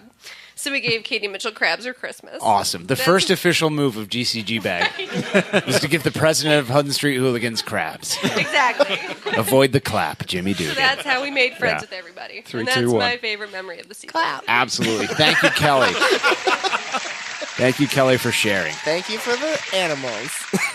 Katie Mitchell, everyone. Somebody Great to have else you jump back. on the microphone. Shrek Come on, Mecca, this you is want to time. talk? Come on. Oh, he's as far from the mic as possible. All right. No, Here, Shrek, I brought my keys if you want to drag them across the table for old time's sake. Roasted. Yeah, that's everybody who's standing around here, like, there are a lot of former guests on this show, which means fucking nothing. But like every single one of you guys has had a huge hand in making this the tragic failure that it is. So thank you. RP Gardner, one of the hottest hot takers in the game today. You've done something, I'm sure, at one and point in City your life. No Council one remembers. approacher extraordinaire. Yeah. Steve Sirk, like that guy's also known as the monkey wears a monocle. He's a leader of a criminal syndicate. Good for you. I mean, you're trying to make this whole movement about yourself. I don't think that's right, but you do you, man. All right, I think that's it. I think we're done for the evening. Unless Just you about. have anything to add, Yvonne, you keep picking up that microphone as if you have something to say. The opposite. I can't believe you've done this. Greg, are you doing stand-up anywhere? I am not, but I will tell you what I am doing. All right, please do. Most people who are involved with the show already know this, and some members of the audience already know this. This is my last episode of ACES Radio. What? Yes. Not for any negative reason. You going back to Master Report? Yeah, no. I mean, they much tried, do you make- how much is- conference calling me here just a couple of minutes ago. Yeah. That's why I turned my phone face down. Are you finally being deported? No. How much did they offer you? You'll pay half. Pay twice as much for you to go. They offered me a significantly bigger cock. I'm sorry, but Damn it, Sam. That's what Patrick Golden uses those tie clips for. no. There you go. No, in all honesty, I feel like everything that I can contribute to ACES Radio, like everything that I bring to the show in terms of comedy and analysis. Okay, it's not analysis; it's ACES Radio, for fuck's sake. Correct. But everything that I can offer the show, the keg's already kind of been tapped or been blown, and I could keep trying to pour from it, but it's all just foam, and nobody really wants that. So I feel like, I've been doing soccer podcasts in Columbus for 3.5 years now, between Massive Report and this, and I feel like it's time for a change of direction, a new creative project, and time to move on and see where the wave takes me. On behalf of all the soccer fans in Columbus, we agree. Yeah. Congratulations, you have a bigger cock and you've been blown. Yeah, I was That's just going to what say, how many other people had to bite their tongue when he said cock, blown, and foam all like in the same... Far more people than I expected actually would say anything. I don't think Josephine's mom's listening, but she probably instinctively did. Oh, she's listening. I'll be back soon. No, but I will say that I sort of touched on this when you asked about the color impressions, and I said that the Save the Crew movement over the last 6 or 7 weeks has been heartwarming, because this is the last couple of years for me with regards to Columbus Crew have been quite a roller coaster, and I will say it's been nice to see people come together over the thing that brought them together in the first place. I kind of wish it hadn't taken until this point for some of that to happen. Some of the stuff that I've seen, I kind of wish that I'd seen that in the last few years before, we sort of were faced with the reality or the realization that, something was trying to be ripped away from the city. And, the thing that brought me close to virtually everybody that I know in town. It wasn't until, my story is not dissimilar to Mike Flicks in that Columbus Crew was ground zero for basically everybody. I mean, obviously everybody in this room, but every connection that I've made in this city, every relationship I've had, every job that I've had, every house that I've lived in, you know, everywhere that I've gone and everything that I've done can be traced back to people that I've met through going to Crew Stadium and later Marpfrey Stadium. So to be faced with, you know, sort of walking away from that and then seeing, like looking back over my shoulder and seeing the unity that Save the Crew has brought out and seeing the bridges that have been built and repaired and it's not all of them and there's still some, you know, there's still some bad blood between some, you know, some individuals, but it's individuals. Collectively, I've seen much more from the city than I thought was still possible. And that's a very pleasant surprise, and I'm glad to see it. My hope is that, well, my hope is twofold. First of all, that Save the Crew succeeds. I absolutely want it to, because if it doesn't, heaven forbid, I'd have a hard time supporting MLS anyway. Because, you know, to see the league promote community and then take it away from one of the original communities, you know, I can get my soccer fix from anywhere. I can watch Sydney FC, I can watch Aston Villa, I can watch literally any team, any league in the world. I'm not beholden to American professional soccer by any stretch. But my hope is that when it does succeed, that what's formed here over the last 2 months really hits the ground running and is the impetus for continued unity and for bringing more people in and for opening our arms to people and for opening our cities and our hearts to people. I don't want what happened to me and what's happened to a few other people to happen to a single other person. I don't want another single person to feel like they have anything but a home in Columbus and among the Crew soccer community, regardless of what happens in the next 12 months. I'm proud of you guys. You've defrosted what was a very, very ice cold heart for a while, and you know, it's hard to put into words just how much of a surprise that was. But like I said, it's been a pleasant one. And as far as this show is concerned, I feel like I've offered everything I can. Morgan, John, Darby, thank you. You guys have been fucking ace to work with. No pun intended. I sure have been. Well, yeah. No, it's been a lot of fun, and I remember when I first came on board with this that, you know, I didn't really know where we were going, you know, what we were doing. All I know is that we just left Massive Report, and you were doing your own thing, and I'm like, fuck it, let's jump on board and see what's going on. Is what you said. It can't be worse than Massive Report. It's got to be it's got to be a change of direction, and you know, sometimes change is good, and you know, we'll see where it goes. And two full seasons later, here I am, and your seat will stay warm for you in some way, shape, or form. Thank you for being here with us for the last 2 years. Yeah. If we're at Endeavor Brewing and someone sitting in your seat, someone sitting in front of it, we will make sure to kill and shit on them. Yeah, Greg, I'll kill and shit on at least one child a week.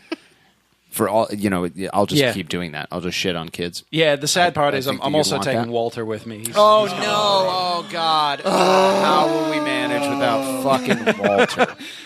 Now, Greg, you've been here since episode 3. Is that right? Episode 3 was my first. It's been a long time, man. I can't believe they let us do 72 episodes. But I mean, now that Greg's leaving, I feel like it'll probably start to get good, John. I hope so. Remember when you said that we started? It's kind of bottomed out, hasn't it? It's kind of got to balance if Walter's going too. Like, it was going to get better, but if Walter leaving now, it's probably Are you actually worse, taking Walter? Like Walter's not staying? He won't be in, like, the bin with the rest of the shit? I mean, Walter could stay in the bin. I don't want that. That's awesome. If only there were a website where one could buy all manner of objects, including raccoon puppets. You know a lot about that, huh? You know a lot about that? AdamandEve.com. Trash can to trash can. I did not expect that turn. /hot lads.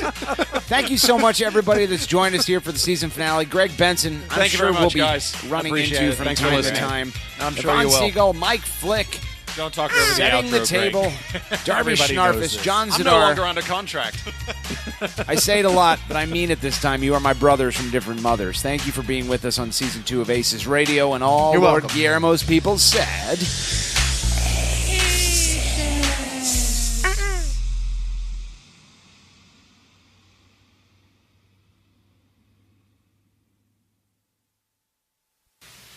You're still here? It's over. Go home.